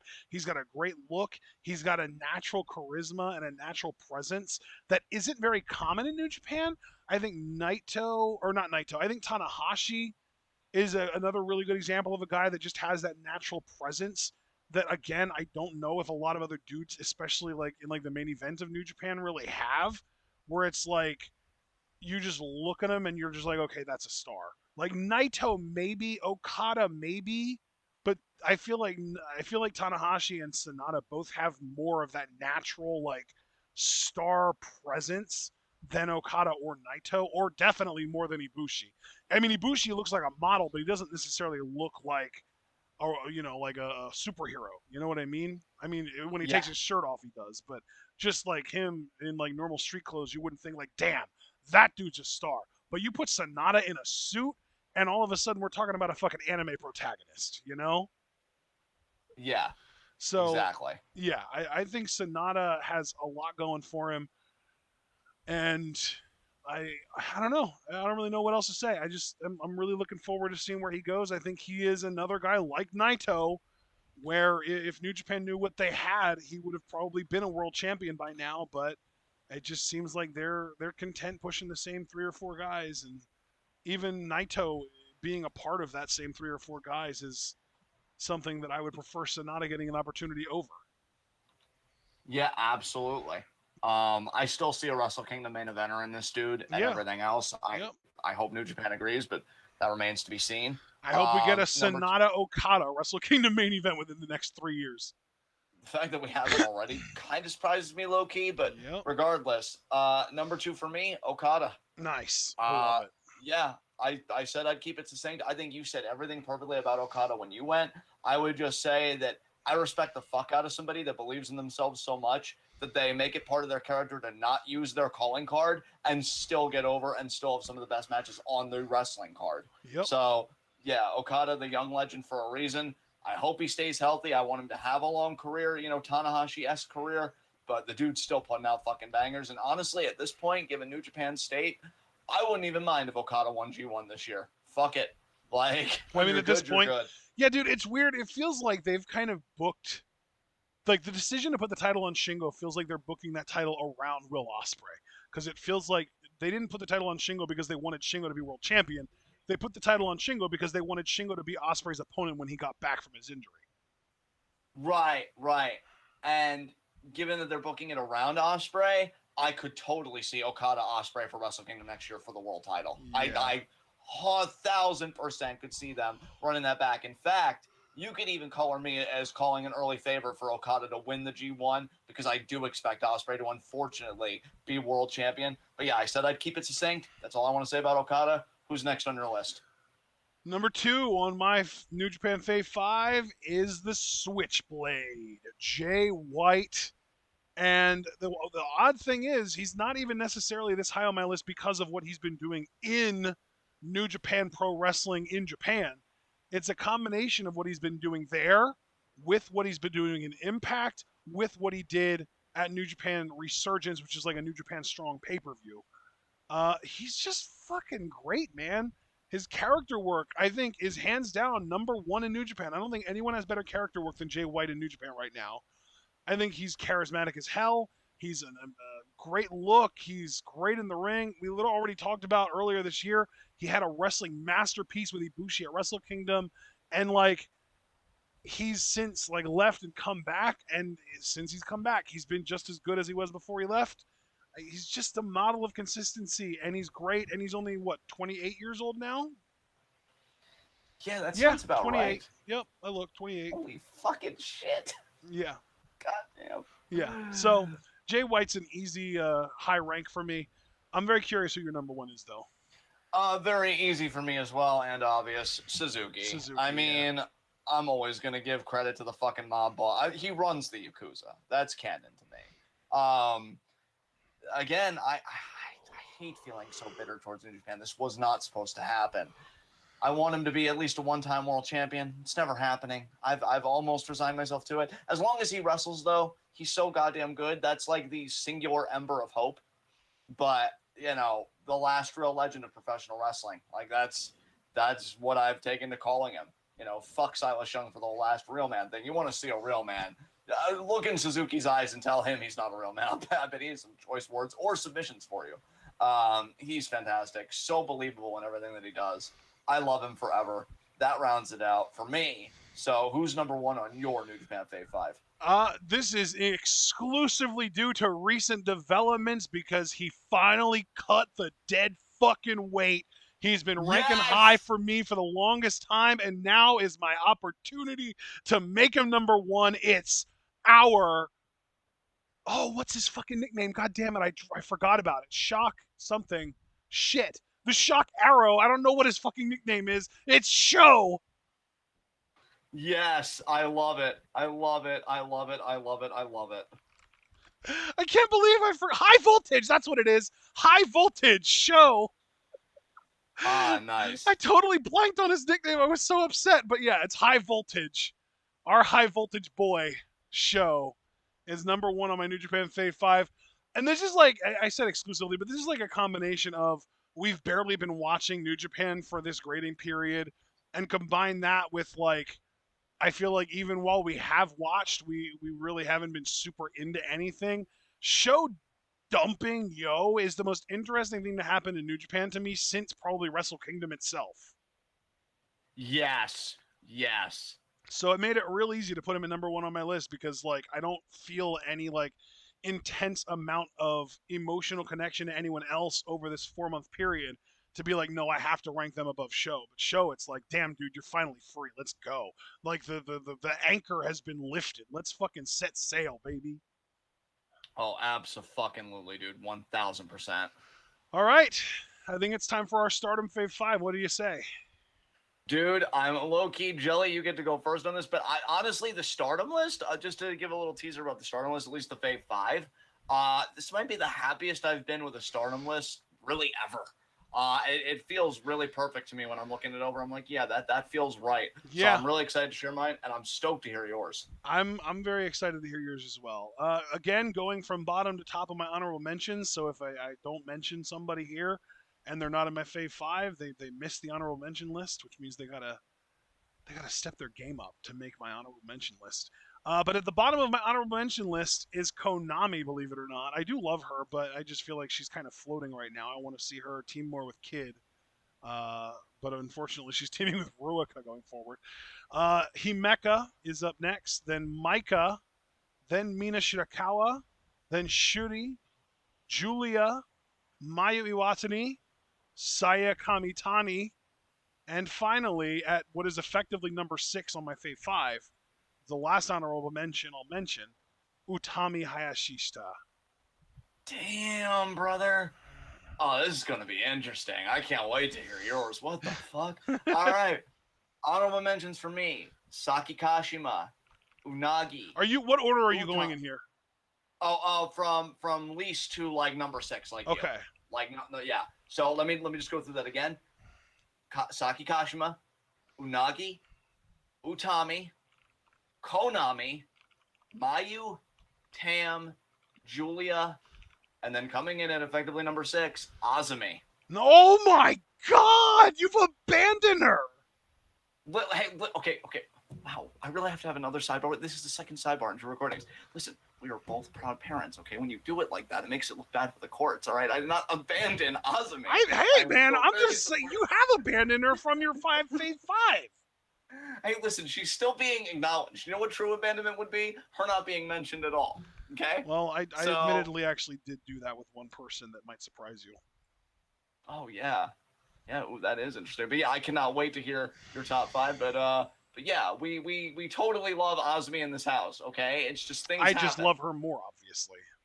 Well, you know, I gave you the direction to cheer louder, and then she beat Shuri, so, like, I was right, and you committed, so we were both great parents there. I told you what you needed, you did it, and she won. I think that's effective. You know what? I don't need to justify myself. You get your number 5 on your list. You wanted to, like, rebuttal or rebuke what I said, but you just made my stance stronger. Clearly, I love her more. Wow. Okay, fine. And clearly she loves me more because she heard my cries and encouragement, and it helped her to overpower Shuri. You know what? I will deal with this privately. I am not going to well up right now, okay? And let the hurt feelings take over. All right? I will deal with this privately. I will journal about it. You just give your number 5. Yeah, absolutely. My number 5 is our God, again, I'm missing words here. Bean Sprout girl, Saki Kashima. Oh, I like that. Beautiful. I've been absolutely loving Kashima's work lately. She's looked amazing. She's been putting in great work in the ring. Her character work's been great. She's been, doing great stuff. Even on like social media, I feel like I've been enjoying her stuff. It's just like she just puts a smile on my face. She just makes me happy. I just love seeing her. She's really, really fucking good. Number 5 for me. I even kind of teased this on one Stardom reaction, and I decided today, and I really did genuinely, because I know I was kind of hurriedly putting this together. I told you guys I felt disconnected with wrestling, but Stardom, my favorite place, so I wanted to be thoughtful about this. She powerbombed my heart. Mina Shirakawa. Oh, that's so sweet. I love it. Dude, here's the thing, and again, I know we've been joking about Azumi and stuff, but I am being serious now. Mina's worked so fucking hard. Like, she's worked so fucking hard. You can see it because her matches are not only entertaining now, I look forward to her matches now. I'm like, oh man, who's Mina facing today? I love the fucking theme song. I have made no secret about that. That theme song's a fucking bop. I am here for it all day, every day. She's likable. I mean, again, I know Foster was asking, like, what happened. Tam pretty much pulled a prank that she was going to make it seem like Taichi was either, like, mad at the Cosmic Angels or whatever. He took it to a whole other level. He made poor Mina cry. And, like, I wanted to fight Taichi. How dare you make Mina cry? And but scold Tam. Exactly. Yeah, and a very stern scolding to Tam. With finger wagging, I might add. But no, Shirakawa, again, she's been working so hard. I think she's entertaining in the ring. I could even see her as a white belt champion one of these days. And I'm so proud of her. Agree. You and I always talk about, man, we try and keep an open mind and an open heart to people. All it takes is one gimmick change or like refining your stuff. Yep. And, it's happened with Miz. It's happened with other people. With Mina, I didn't care about her in TJPW because I watched like a few shows, maybe 3-4 shows of Ashton. And I thought she was just forgettable to me there. Yep. But not only is she not forgettable here, like I adore her. I love watching her. I love watching her arc. And it's going to be great to see how she fit. And this new flash pin she's got, holy fucking shit. So, yeah, Shirakawa is a testament to any aspiring pro wrestler. Keep working at it because you're going to click somewhere and with someone. And everything that's happening for her right now, she deserves because she put in the fucking work. So, Shirakawa, number 5 for me. Really easy choice. I love it. That's really cool. Number four on my list. God, I kind of feel bad just because, like, I always stand so hard for her, but I'm really firm on my top 3, so I got to stand by it. Number 4 on my list is Momo Watanabe. Holy fucking shit. I knew the moment you started talking about it, dude, we have Momo at the exact same spot. I love it. I love it. I know we don't have the same top three because you mentioned one of my top three in your honorable mentions, but I think we're going to have two of the same top three. It's just a matter of what order it is. I think we might actually share number one here, but we'll see. Anyway, yes, Momo. God, if they give her something to do, she would rank higher on my list, but she has nothing to do, and therefore I can't put her above 4 because the top 3 women on my list have much more interesting things going on, to some degree at least. Or, I just would rank them higher regardless. But anyway, I love Momo, man. She's so good. She's so lovable. She's so, like, easy to get behind and cheer for. Like, she's really good at wrestling, just in general. Like, I don't know what else to say. I wouldn't know either. I think you really hit the nail on the head because I love the Peach Driller. Jesus Christ. Yeah. Yeah. To me, and I love Utami, and this is not a diss at all. That's the hard thing about honorable mentions with Stardom, guys, is like I immediately feel bad about it after I make it because I really do love most of these women. The only two women I really don't like in Stardom are Ida and Ruaka right now. But when you have a whole company, and I only really don't like two people, and one of them's not even around. And one of them's not even around. Like, you're doing something right, okay? So don't worry about it. But yeah, man, to me, and again, what I was getting ready to say, and that's why I said not a diss to Utami. To me, Momo is the uncrowned world champion. Like, I keep visualizing her with that red belt around her waist, and it just feels so right. Yeah. And I want one day the company to go there, but I don't know, man. It sucks though, because man, and the stuff she's been doing with Micah, I love that because it shows that Momo does have a personality, even if it is very aggro and kind of scary. And yeah, I just want her to have the world, man. I'm right there with you. What else is there to say? She's just really freaking good at what she does. All right. I guess it's time to get on to number 3, and I'm very curious if you're going to chime in that you have this person at number 3 as well. My number 3 is Boy, not Spoy. No, we do have a different number 3 at least. All right, yeah. Well, I think Natspoi. I gotta be honest with you, man. I really strongly considered ranking Natspoi higher.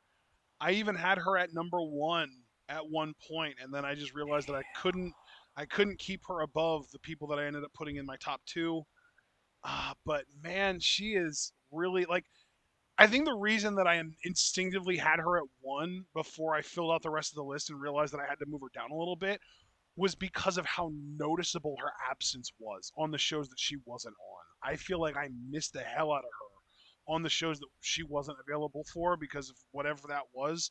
But like when she's not around, I notice. And when she came back, there was like an immediate uplift in the energy of the shows for me. And like I just enjoy her work overall. She's so good in the ring. Like I can't how many times when we're just watching and live reacting to Stardom do I go out of my way to talk about how great of a signing Natsupoi was for Stardom because of how good she is at just fucking everything. She is so good in the ring, and it's not just like a one-dimensional she puts on good matches. She's good at making her opponents look good. She's good at making herself look good. She's good at doing things that make people feel like it's a real fight. Her match with Mayu got clunky because she like got the wind knocked out of her on the bottom rope. She came back and made the match entertaining in any way. Like she's so fucking good, and she's adorable, and she's kind of got like this weird like borderline badass about her. I don't know. I think that's like almost what makes her fit in DDM. Or maybe it's the DDM in her that makes her feel somewhat badass. But like, yeah, man, I don't know. She checks so many boxes. I like I said, I instinctively put her at 1 just because of how much I realized how much I missed her when she was gone, but I couldn't keep her above my top 2. So let's move on to your number 3. Cutest rock and roll. You love to see it. Number 3 for me. Let me pull it up. Saya Kamitani. Ooh, I love it. Yeah, this might be the highest she's ranked since she's been in Stardom for me. I think this is the highest that she's ever ranked for either one of us, dude. Dude, much like Shirakawa, fucking Kamitani's been putting in the work. Difference being, like, how can I put this? She's been putting in the work, but it's been in like bigger match situations, and she delivers. Yeah. And that's really like the one time where I would say it didn't deliver, and it wasn't even her fault, was the match with Utami. And again, that wasn't her fault. We just knew that she wasn't winning. But like, dude, I want to just say this right now. This is only the second time Saya Kamitani has been on either one of our Fave Fives, and the one other time she was number 5 for me. Yeah. So this she's is making a meteoric rise for her on your list. Yeah. Oh my God. Yeah. Like, dude, her stuff in what I would tentatively call the white belt division, the Wonder division, amazing. Like the match she just got done having with Tam in the 5-star. Yep. I think has been one of the best matches of the tournament so far, if not the best match. I love how versatile she is too. Where like she has her like sort of sub finisher where like she can beat lower card girls with the Star Crusher, and then she has her flash pin, which is the Frankensteiner, and she has a super finisher in the Phoenix Splash, and like she could win with any of those, and I love that. And she keeps refining her moveset and getting better. Like the idea that she's gotten wins, you know, again that Snap Rana has just been so good. Definitely a future world champion. I mean, without question. Like, I don't know, because I love Stardom so much. Any company that I'm really invested in or that I love, I'm always fascinated. Like, what are you going to look like 5 years from now, or this many years from now? If the complexion that many years from now doesn't have Kamitani in the center, I won't say that it's concerning, because we won't know until we get there, and they could have found somebody that, you know, just as astounding. But it will be what I would say perplexing. Yeah. What was that? I just said hard to imagine. Yeah, it's definitely perplexing. Like, she's got such a great look. She clearly loves the business, because I'm sorry, dude, anybody that improves like she does, she isn't treating this like a fucking side gig or a fucking, oh, you know, if I do this, you know, maybe I'll get a few magazine covers. No, like, she's in it, man. She's fucking in this shit. I wouldn't be surprised if she was our next white belt champion going into 2022. Like, I feel like it is imminent that she's going to win her first singles title. Yep. She did great in the Cinderella tournament. I missed she promos did great. She like won you. the damn thing. I mean, yeah, exactly. But I was going to say, because my mind's just all over the place talking about her, because, again, this is the highest she's ever ranked for either one of us, period. Yeah.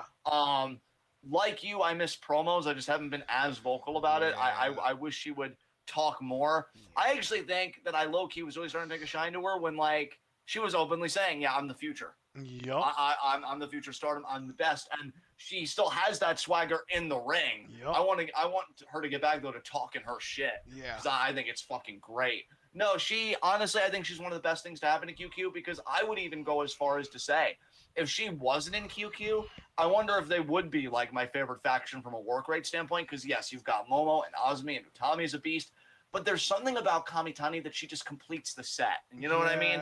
Like, it just feels so right, and I feel like if she was with a DDM or something, I just feel like I wouldn't feel the same about QQ. She brings something to Queen's Quest that's just like, yeah, I believe in these women. And I love that she's got the ambition as a character. Like she said recently, like, I want to beat Julia.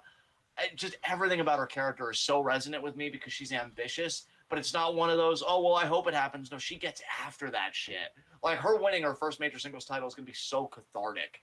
And, yeah, I just want her to keep putting in the work. I don't know, because of who my number one is, if she'll ever make the number one spot. I do think, though, number two is viable for her, honestly, because, like, I'm really enjoying what she's doing right now, and it really just depends on, I really am looking forward to see how she'll be booked as a champion when she's got that responsibility. But I've talked enough about Kamitani. I just know it was a big deal for her to be ranked that high. Who's next for you on your list? Number 2 on my list was number 10 on the Wrestling Revolution, I want to say, podcast, the Just Pro Wrestling News Twitter shows the number 10 on their Future 50, their list of the top 50 professional wrestlers aged 25 or younger as of August 31st, 2021, Azumi. Yes. All right. As the better parent. Yes. Go ahead. Objectively at this point, yes. Wow. Okay. Just talk about it though, man. Let's hear it. Well, I mean, the thing is, I'm gonna say more than this, but all I really need to say is 18-year-old defeats Shuri. Yeah. Fair enough. What more do you need? Like, what else is there? What else can someone like? That's like a high accomplishment, right? Like, but I will praise her because she deserves all the praise that I can give her. She's honestly, I think she's the crispiest. I don't know what the word would be. In-ring performer, maybe that I've ever seen. Maybe it's a really hard thing to say anything ever, just because that's like a long time and a big sample size. But I just right now, off the top of my head, I can't think of anyone that I've ever seen that I would call crisper in the ring than Azumi. Maybe one dude that I'm gonna actually talk about later, but we'll talk about him when we get to it. But at the end of the day, she's been doing this for like 9 years now, like half her life basically. She's spent wrestling, and you can tell because she's so refined and so clean, and like I was just saying, so crisp. And she's got such a great personality too. Like anytime she grabs a mic out of someone's hands, I shut the hell up and listen because I want to hear what Azumi has to say. Because Azumi's promos tend to be fucking hilarious. So you combine her great personality that is shown on the mic with her incredible in-ring prowess, and you really do just have one of the most complete performers in wrestling today at 18 years old. Yeah. Jesus Christ, what a fucking prodigy. Yeah, dude, like I'm looking at the number 9 on that list is Tyler Bate. Tyler Bate's 24 already. I feel like Tyler Bate was 18 years old when he debuted in WWE for the first ever UK tournament. And he's 24 already. And Azumi's only 18 still. Yeah. Fucking wild, man. That's insane. Yeah. It really is crazy. But anyway, who is your number 2, good sir? Shuri. Nice. Oh, of course. Nice. We have the same number 1. You know, I don't really have to say, oh my god, do we? Holy fucking Oh, we shit, definitely do, really? for sure, yes. I'm honestly, wow. Okay, I need to write my brain out. I was not expecting that at all. Because you know that, because the only way you could say that is you know my number 1 is. So for you to say, wow. Okay, so getting my mind right. The only thing I need to say about Shuri, the only thing I care to say, obviously, I've said over and over, best technical wrestler in Stardom. I would say one of the best technical wrestlers in the world. Blah, so good in the ring, blah, blah, blah. The one thing I need to give Shuri kudos for, though, I have never seen a wrestler in my life that is both incredibly menacing that you don't want to fuck with them, but is also able to have a good time. Like, I've never, the way she strikes that balance with, like, her team with Julia, while also being a killer that's like, do you have the red belt? Yes. You die. What? And then, you know, that's your life now. That you should have said no. That's what happens. But she walks that line so well. I don't know if because she's, I think she's 33 now. If Stardom would want to put the title on her. I thought she was younger. She's either 32 or 33. She is 32. 32. Okay, so I was one off. But still, I don't know if they would want to put the title on her. I don't see what the fucking risk is, honestly, like, at all. And especially when, like, I mean, who the fuck? I mean, Azumi beat her, which is cool, because when people like that beat her, you kind of make this main event association. So, yeah, Shuri's just the ultimate performer to me. I fucking love her. You go. Well, we might as well do it together, right? Our number 1 is 3, 2, 1. Starlight Kid, baby. Here's why I'm shocked that you had her. I might be the better parent, but we're both still bad parents because we both still ranked Azumi's greatest rival ahead of her. Yeah, like, here's why I'm confused, because I knew you were like loving Kid. Granted, I didn't think to the same degree that I was. But, like, even the 5-star, I feel like you and I were both kind of iffy about, like, at least her early matches. Like, I know even the Kashima matchup, it seemed like you were like, ooh, you know, Kid, that didn't look good. Or, ooh, you know, be careful because you kind of landed on Kashima weird. So I didn't know if, like, Kid lost a few points with you. So for her to still come out at number 1 for you, dude, you need to go first because I need to hear your thought process on this. Like, a few little botches, I don't really take that as, like, a trend. I don't take that as something that's going to stay consistent match over match. You know, she can botch a few times in one match, and I can write it off as, oh, she's just having an off day, but she's still great. And I think that's probably just what happened against Kashima, but like she's still been so good. Her performances have been consistently great, even with that one little hiccup. Like and really the reason that I felt so compelled to put her at number one is not necessarily because like, oh, she's having these amazing matches, which she is, to be fair. I'm not like throwing that out entirely. She is. But the reason that I had to put her at number one is because she's just straight up the most interesting thing in Stardom right now. And I don't think there's anything close at all. I think she is far and away the most interesting thing in Stardom and one of the most interesting things in all of wrestling right now. Like if we were doing anything like a Fave 5 but with storylines, I think Dark Side Starlight Kid would probably be number one on my list as far as my favorite storyline in wrestling right now. So even without taking into account that she's still putting on great matches, which like I said, she is, the character and the storyline are enough that she probably would have been number one for me regardless. Beautiful. Beautiful. I don't really have much to say because I've already like fawned over her so much. But just, again, much like Mina Shirakawa, oddly enough, Kid is just everything so good about pro wrestling. Yeah. When you're already coming in, dude, I will like, say, okay I am to good. so fucking happy that you put Mina at 5. I wanted to fit her on my list, but I just couldn't put her above a bunch of people. So like I'm so glad though that you are so like you have that such a deep connection with her that you actually felt like she fit on your list and you got her in there at 5. I love that. Oh, definitely. And as far as Starlight Kid goes, who recently did turn 20, I've openly tweeted at her. Like, I feel like if she sticks with this, which I don't think there's a question that she will, like, she's 20 now and she's I like, think we've kind of, there are like a few different thresholds in female wrestlers' careers. One of them is like graduating high school, having the opportunity to go to college or stick with it. That's like number one, where it's like, that's the first out where they could just straight up leave the business forever. The next one is like mid to late 20s where they start kind of having that like, do I want to be a mom kind of conversation. But once you get past that, we're talking like late 30s until the next big sort of hill is where it's like they really consider retirement. And some women even make it past that. Like we've seen fucking Chigusa Nagayo, fucking Nanae Takahashi. There are plenty of women that are past that like late 30s stage.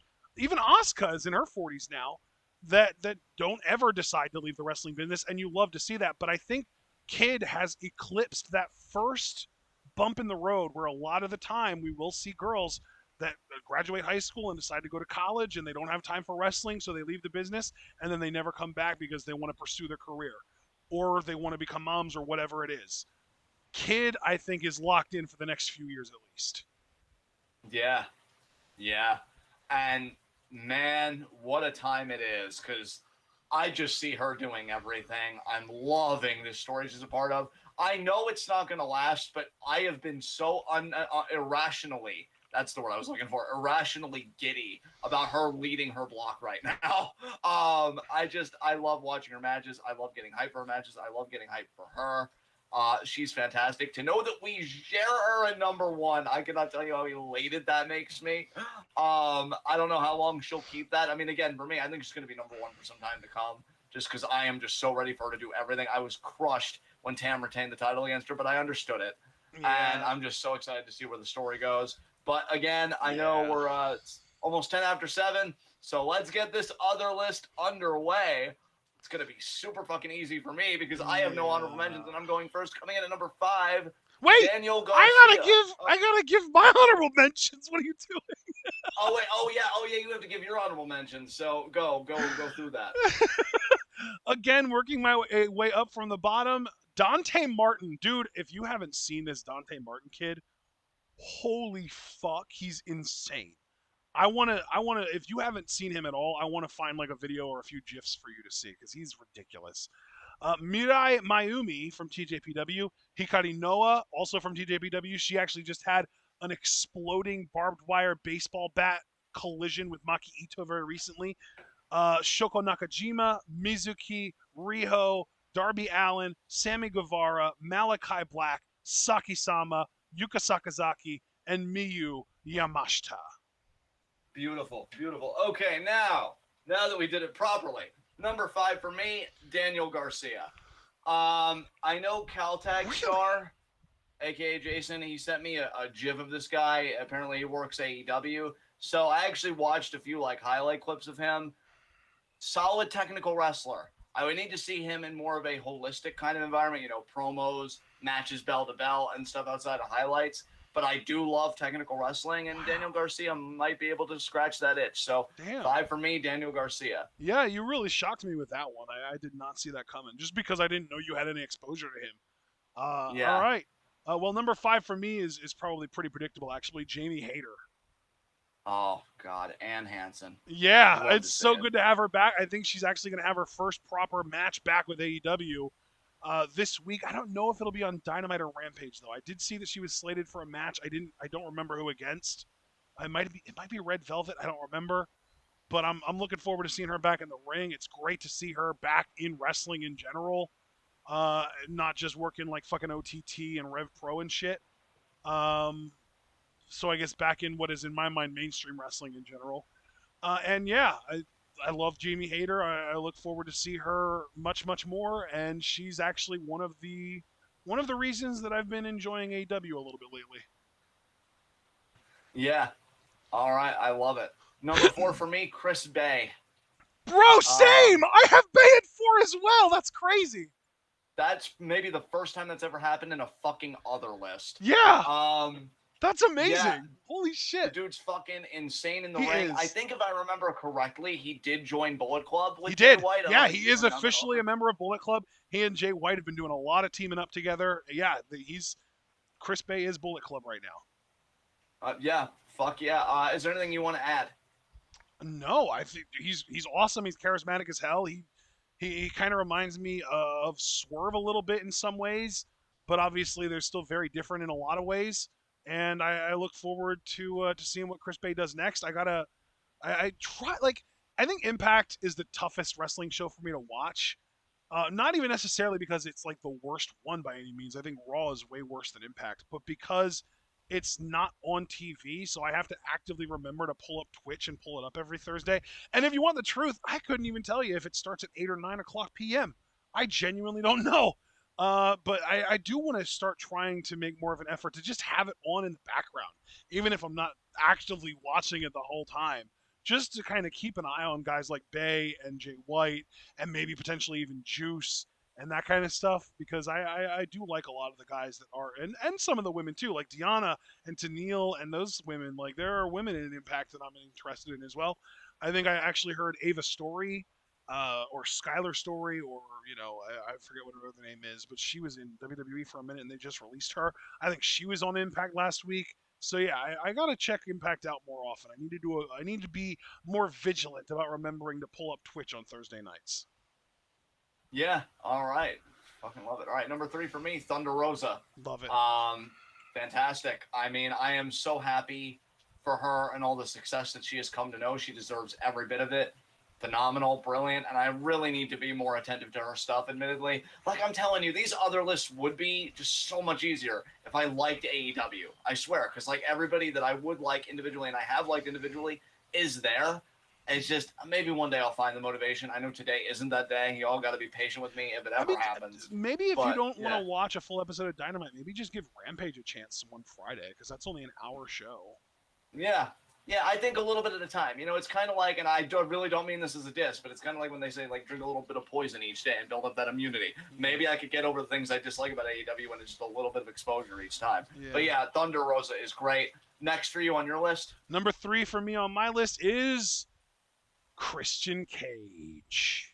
Outwork everyone. I'm really happy for him, dude, that he's having this success right now. So I'm guessing you're definitely happy about it. Oh, absolutely. Yeah, he is just a joy to watch. He really, honestly, dude, he was the first reason that I felt genuine interest in starting to watch AEW again. Him being back, him actually being back as an active wrestler and actually putting on clinics with people was like the first big thing that got me like, maybe I can just tune into AEW just for him, just to check him out. And like, it's kind of snowballed to the point that now my mom just wants to watch Dynamite and Rampage every week anyway, so it's going to be on the TV and I might as well just watch when he's on. And then, of course, there are going to be other people that get my attention too. So it's just kind of fully snowballed to the point that I just watch AEW every week now. But yeah, Christian Cage I think is still the highlight of every show that he's on to me. He's so fucking good at literally everything pro wrestling. Great promo, great in the ring, Captain Charisma. You don't even need to mention it. Like I think he is actually, in hindsight, one of my favorite all-time wrestlers. Period. That's beautiful, man. I love that. Next up for me at number 2 is Miyu. Fucking nice. Killer. Like, I gotta be honest, I think the only thing I've seen of her, because I don't have access to TJPW, I ended the subscription and everything. Yeah. I did see the highlight video, though, of her versus Yuka. Yeah. Defending the title. Holy fucking shit. That match was amazing. I'm telling you, and I'm not even rooting against TJPW, because I am one of those people that obviously believes the more options, the better for any worker. But, like, Stardom. If you were to ever do your poaching bullshit, why isn't this woman priority number 1? Yeah. I don't understand why you're not having clandestine meetings like, so Miyu, they gave you the title. Mm-hmm. Are you happy with that? Yeah, because, like, you come over to us, I mean, I'm not saying we'd have you beat Utami in 3 months, but we'd have you beat Utami in 3 months. She, honestly, this is the biggest compliment I could give Miyu. And this just shows that it's a me problem, and it's very rare that I give myself flack for anything. It's kind of a deep-seated psychological problem. But if I actually... God, I'm too amused by my own bullshit. If I was more open to watching TJPW and just other wrestling in general, there is no doubt to me that I would look at Miyu as one of the greatest women's wrestlers working today. Because when I watch highlights of her, just when I get that little bit of her that's so far apart from everybody else I see with, like, extreme regularity, she is just so different from everyone else. Yep. Like, and I would even say the closest would be Shuri for Stardom, but, like, even I would then, say, dude, like, Momo is, like, the next closest thing. But Shuri's fair because of the kicks, for sure. But, like, Miyu, man, she just has that word that I keep coming back to these days for wrestlers I really like. She has a presence, man. Yep. She comes into that ring, and it's like, so what you're telling me is, it's I could go for the title, or I could keep my life. And it's kind of concerning that I'm debating it. I think I'm going to try the title. And then after the fact, it's like, mistakes were made. She's believable. She's a badass. She's everything right about women's wrestling right now when we talk about, the shifts that have been made. And the crazy thing is, she's a part of a culture that's been ahead of the curve since the 80s. Yep. And I still think she's some of the best things going on about it. So, yeah. Who's next for you, man? Number 2 on my list is actually the woman who won the Tokyo Princess Cup and will be challenging the Princess of Princess champion Miyu Yamashita for that championship, Maki fucking Ito. Fuck yes. She is so fucking good. And she would probably have been number 1 on my list had it not been for some exceptional circumstances, let's just say. Recently, she was number 1 on my list last time for others. She was number 1 on my list the time before that and the time before that. She's just a fixture. And the time before that and the time before that. She's literally been a fixture on my number 1 slot in my other section since April of 2020. So literally since COVID started, Maki Ito has been number 1 on my other section until now. So it's safe to say that you simp for Ito. Like we all of course. Should. Absolutely. Yes. How dare you even suggest the possibility that I would say anything other than yes to that question? Yes. I love it. I fucking love the energy right now. So number 1 should be obvious because I fucking miss the shit out of them, and I'm barely keeping my finger on the pulse, but just enough. Juice Robinson. Oh. I'm gonna try and say this with the straightest face that I can. I don't know, and I would like to think that I'm a very expressive individual. You would say that I'm good with words, right? Sure. I don't know if I have the words to convey how much I hate David Finlay. And I'm going to say that very calmly. I'm not going to turn up. You know whatever, what? But it's strictly for the fact that he is that anchor holding Juice back. I get it. but he seems like a good dude. I mean, he called Ospreay he called Flip Gordon the dumbest dude he knows, in spite of the fact that he knows Ospreay. So he just dissed two of the biggest dumbasses in pro wrestling with one tweet, and that instantly gave me respect for him. So even in spite of him holding Juice back constantly, I can't not respect the guy for that. No, and I hear you, and I get that. It's just you don't want to be rational right now. It's such a shame we make the choices that we do, because you do things that cool, and I'm like, man, I like you, and then you're like, hey, do you mind if I just tag with Juice for seemingly an eternity and like not give you what you want? And I'm like, no, we're getting along so well about Flip Gordon. Are you sure? He's like, yeah, man, I could really use the rope. No, it's fine. And then you just kind of quietly stew while you realize that one of the things that you literally fucking loved most about pro wrestling is dwindling because some guy who admittedly has really based opinions decided to do a very unbased thing. And I worry about myself. I worry about myself when I think about David Finlay because I'm like, you sanctimonious motherfucker. Like, I don't know. There are no words to describe how much I hate this man for holding back Juice Robinson, because I look at Juice Robinson and I'm like, there was a babyface that breeds rarefied air. I would say there have only been like two others. Kyrie, obviously, just the stand-in. And then Starlight Kid, when she was a babyface, but now she's evil. So really now, it all comes down to Juice, and he's away from me. And I have feelings about that. None of them positive. None of them healthy. But I hope that he's in a G1. I again wish for another year that because Shingo's the world champion right now, and if Ocean Spray gets it back, he can go fuck himself too, by the way, just to be crystal fucking clear. I hope Juice beats whoever the world champion is. I hope he's in the same block as them, and he beats them, and he gets just one IWGP Heavyweight Championship match, because I realized something.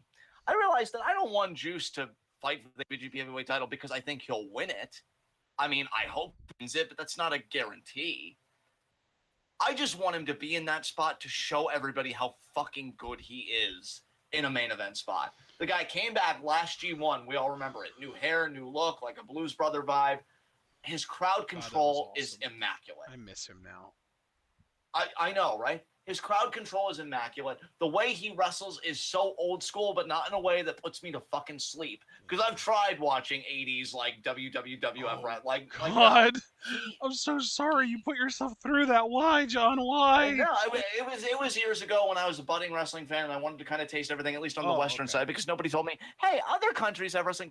Fuck you for depriving me of that divine knowledge. But no, like, he does old school in a way that, I'm not going to be like, old school is cool. Please go die in a fire. How your opinions ever got oxygen is a mistake. But it is. It's good. It's really good. And that's the gaijin you push. Fucking, I don't even know what my face is, but I'm pretty sure it's the product of a 16-wheeler and a frying pan fucking Ocean Spray. And he's your world champion. But actually, he's not your world champion, but he's going to be again. And, I don't even know if they got him on a Brock contract, because I think they're really going to scale back the dates, because he even said he doesn't want to fucking do G1. So imagine, like, pulling a fucking Brock, like, oh, this world champion is going to be in G1. And Juice, I think, just roll a motherfucker up. He just wants to be that Bret Hart, that Shawn Michaels, that type of babyface, and he could be. He so easily could be. And he's not going to be. And you know what? No, I'm not mad at David Finlay. I realize I'm not mad at David Finlay. I have an honest question for you, John. Yes. Have we officially reached the point that Juice might actually be booked better returning to WWE and going straight to the main roster than he is in New Japan? He might be, man. I'm scared to find out the answer to that question. Because I feel like the Juice that had like the Blues Brothers look, that's a version of Juice that Vince would fucking get behind. He might be an Intercontinental Champion in WWE with that gimmick. Yeah. Dude, absolutely. Like, he's I mean, that's a strong if, because I think he's already been outspoken about how much he loves Japan. But he's not in Japan right now anyway. He's in the U.S. working fucking Impact shows.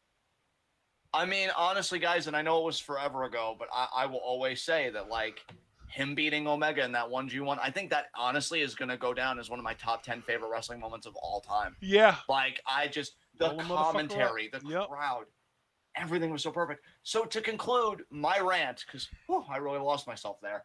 I realized that no, I don't hate David Finlay. In fact, I'll do one better, and I rarely do this. I'm sorry, David Finlay. I apologize for every bit of flack I've ever given you within reason. Because I realize now that what I really hate are companies that feel like Juice needs David Finlay. That's what I hate. Because he is more than capable of being a single star. They can be best friends behind the scenes without needing to be goddamn tag team partners on the screen. Dude, the fact that you look at this fucking dude, and when I say you, I mean the company's obviously, not you, because I know you and I are on the same page. But the idea that you look at this fucking dude and you think, oh, tag team wrestler. I'm going to try and pull this off here. What? Yeah, like... that was perfect! Like, I was so good! I thought you were actually set there for a moment. I just... Why? Why? Like, and again, I have to say, not to be a broken... Yeah, like, not to be a broken record, dude, but I have to say again, too, how you can get rid of the Intercontinental title when he should have been Intercontinental Champion by now. He should have been Intercontinental Champion by now. Like, he has been so royally fucked. Maybe that's why I'm so bitter at the wrestling industry. How dare you take this wholesome bean that is legitimately one of the best promos in fucking wrestling, although I wouldn't blame anybody that's forgotten, especially now with people like Punk returning. But you put a mic in front of this dude. He is, Jesus Christ, a tag team wrestler.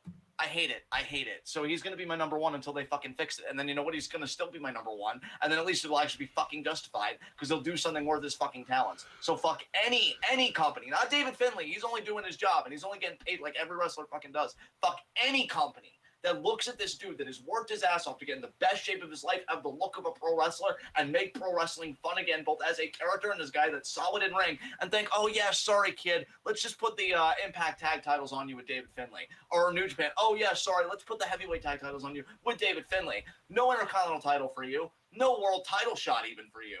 You're just gonna fucking dwindle and just suffer in the mid card and in the tag team division. Fuck you. I yield my time. Who's your number one?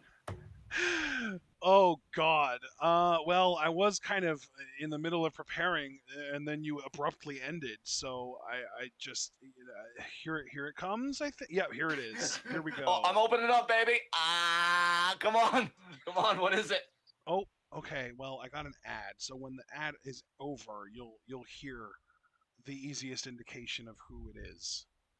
I hope we don't get copyright struck, and I hope I'm quick to the draw here. I'm not gonna let it go for more than like 2 seconds.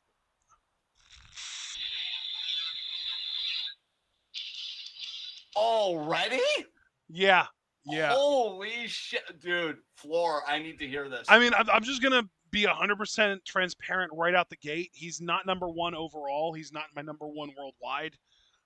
But for the other section, it was really easy for me to put him here because of the buzz that he created and like the sort of moment that he had and the promo that he cut and the reception that he got. Dude, he was trending on Twitter the next day. Not worldwide, in the United States. He was trending worldwide for like, I think 7 or 8 hours after the show ended. And this isn't WWE. This is AEW. Like, this is the third at best biggest wrestling company in the world, second in the US. And immediately he comes back and it's fucking mainstream. There was an ESPN story about it, for Christ's sakes. Like, I underestimated going into his debut how big of a fucking deal his debut was going to be. And I underestimated how much I would care. I didn't think I would be that into it. I was fucking into it. Like, I was very, very into it. I was stoked. I was excited. I was moved by him having the reception that he got and then making his way out there, cutting the promo that he cut, not being petty towards WWE, not being like fucking Cody, where he's like, oh, they suck, they didn't see me for the star I am, or anything stupid like that. Just the only explanation that he gave as far as the WWE situation was he was never going to get healthy where he was. So he had to leave. And like, it's clear to me in his eyes and in the way that he was like moving around and performing on Friday that he's found his passion again, and it might actually be AEW that fucking gave it to him. So, if nothing else, we can give AEW the credit of helping CM Punk find his passion again for pro wrestling. And he even explicitly said in the promo, when he left Ring of Honor, he retired from the professional wrestling business, and this is his return to the professional wrestling business. Again, I think it's a very like snooty kind of take, like this like elitism of like, oh, WWE isn't real professional wrestling. But at the end of the day, the WWE explicitly tells you they're not a professional wrestling company, so it's kind of hard to say anything about people that say stuff like that. So at the end of the day, yeah, CM Punk is number one on my other list because nobody moved the needle more in these 4 months than he did, in my opinion. Damn, I love it, man. You really threw me for a loop with some of these picks, but in the best way. This is why I love Five Fave Five. And now we get to the overall top 10. Should I start, friend, or do you want to give your number 10 first? Well, I did give my last number one last, which means that you went first on the last one, so I'll go first on this one. My number 10, believe it or not, this might actually surprise you a little bit. Natsupoi. I'll say this about my top 10 before I even give it. A lot of women on here. Maybe the most woman-heavy top 10 I've had. I'll tell you right now, I've got 5. My list is half women.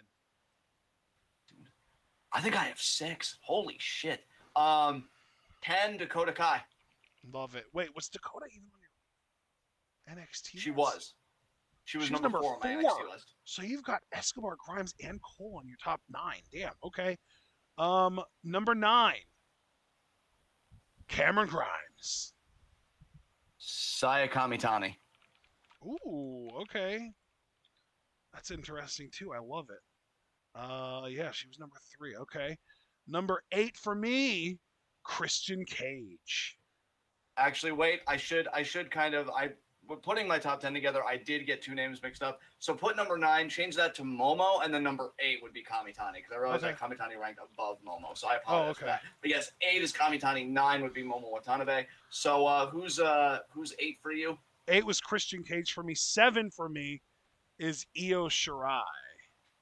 Okay, 7 for me is Roman Reigns. Nice. Okay. 6 for me is Azumi. I love it. 6 for me. He's got that fuel to go to the moon. It's wow. Wait, really? Yeah. Yeah, he was number 2 for you. God damn. Okay. Yeah. Wait, where's Santos? So, well, given the other people like in the other categories, I don't even know if Santos made my top 10. But overall. Dakota did? I don't understand that. You had Dakota ranked lower than Santos in your NXT list. I might have to switch that up then, looking at it retroactively. But yeah, Santos didn't make the overall top 10. I will say that right now. Okay. That's how things kind of worked out. Number 5 for me, Maki Ito. 5 for me. It gets a lot easier from here for me. Bianca Belair. Okay. Number 4 for me is Starlight Kid. 4 for me is Shuri. Nice.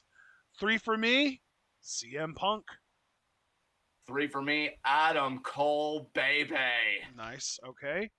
2 for me, Roman Reigns. 2 for me, it's appropriate given my rant a little bit ago and how I punctuated it, Seth Rollins. Ooh. Okay, I know who your number 1 is. Do you know who my number 1 is? No clue. Hit Row. Amazing. Yeah, amazing. Buddy. Hit Row number 1 for me. They are the most entertaining thing in wrestling to me right now. Starlight Kid, number 1 for me. So no, she was the only one left. Top 10. Yeah, a woman tops my list again. That is one thing I will say about me. Even if some lists, like in aggregate, aren't that female heavy for me, they usually get qualitatively some of the top spots. Women's wrestling is awesome right now. It is. Even with all the bullshit. Yeah. So. Not a single New Japan roster member in your top 10, I noticed. I feel really disconnected from them right now. Dude, to be fair, same here. I didn't have any New Japan roster members on my top 10 either. So I think just to make it nice and clean, I did go back and I fixed my NXT list. So Santos is now number 4 and Kai is number 3, so that it's more reflecting the coherence of the top 10. Okay. Because I just realized I really have loved the run that Kai has been on, and Escobar really hasn't competed much either. It's funny though Yeah, because at first we had them flipped, where we both had Dakota Kai at number 4, but you had Santos above her, I had Santos below her. Now we don't have her at number 4 anymore, but we do have them in the same order, where Santos is one notch below Dakota. And then exactly. and Yeah, then Cameron Grimes ranks one notch above Dakota for both of us now too. So we have those 3 in the same order, just ranked slightly differently. exactly. Yeah. It's kind of funny too because I have Hit Row at number 1, you have Swerve at number 5, so that's kind of like bookending the list as well. Which I guess that also means at the beginning of the list, you can have Dakota at 9 and Momo at 10, only because Momo came in at number 4 for me for Stardom. So I think that'll be my definitive top 10 is 10 Momo, 9 Dakota, and then so on and so forth. But yeah, that was the only discrepancy. But yeah, all of which is to say, guys, women's wrestling to me across the board is great, and Stardom is dominance. Yeah. I mean, they had Momo in my top 10. Kamitani, Shuri, and Starlight Kid. That's actually, wild. I'm glad that you're saying it like that because now I want us to go back and just do a really quick overview of our top 10s uninterrupted. So I'll go first. My top 10 from 10 to 1. Number 10, Natsupoi. Number 9, Cameron Grimes. Number 8, Christian Cage. Number 7, Io Shirai. Number 6, Azumi. Number 5, Maki Ito. Number 4, Starlight Kid. Number 3, CM Punk. Number 2, Roman Reigns. And number 1, Hit Row. Beautiful. 10 for me, Momo Watanabe. 9 for me, Dakota Kai. 8 for me, Saya Kamitani. 7 for me, Roman Reigns. 6, Cameron Grimes. 5, Bianca Belair. 4, Shuri. 3, Adam Cole, baby. 2, Seth Rollins. 1, Starlight Kid. Love it. Absolutely love it. All right. Another 5 Fave Fives in the books. It's been a fun one. I have enjoyed the hell out of it. John, what would you like to say before we close out of here, man? Absolutely nothing, because I'd like to get a little food in me before we live react to Raw imminently. So, yes. Yeah, take us home, dude. All right, ladies and gentlemen. We hope you all enjoyed 5 Fave Fives. We would love to know what your universal top 10 is down in the comments section. I'm not going to ask everyone to type up 5 Fave Fives. There's a decent amount of work that goes into this, even to the point that John and I both needed extra time, which is why we didn't go live at 5 p.m. Eastern time today as we planned, because we were both still refining our lists because, like I said, it takes some real effort to make those lists. But if you just want to make your universal top 10, that seems easy enough, and it's a lot of fun, kind of a fun exercise to run through to just kind of assess your own takes on the wrestling world at any given moment and see what acts you really enjoy. And like just seeing 2 different acts and names next to each other and being like, who do I like more between these 2? It's a lot of fun. We hope that you enjoy doing it as much as we enjoyed doing it. And we hope that you enjoyed listening to us talk about it as much as anything. And of course, if you did, please remember to like the video, subscribe to the channel, click the bell icon, and of course, follow us on Twitter and on Twitch. And if you'd like to support us, you can also subscribe on Twitch, buy our merch on Teespring, donate to our Patreon, and share this channel and this video with all your wrestling fan friends and let them in on the best kept secret in the YouTube and Twitch wrestling communities. That's right. We are TWitWoW, and we are the workhorses of the Y and T WCs. And we will be seeing you all in a little over 20 minutes for our live reactions to the post Summerslam edition of Monday Night Raw. We hope to see you there. But of course, in order for that to happen, you've got to remember to stay tuned.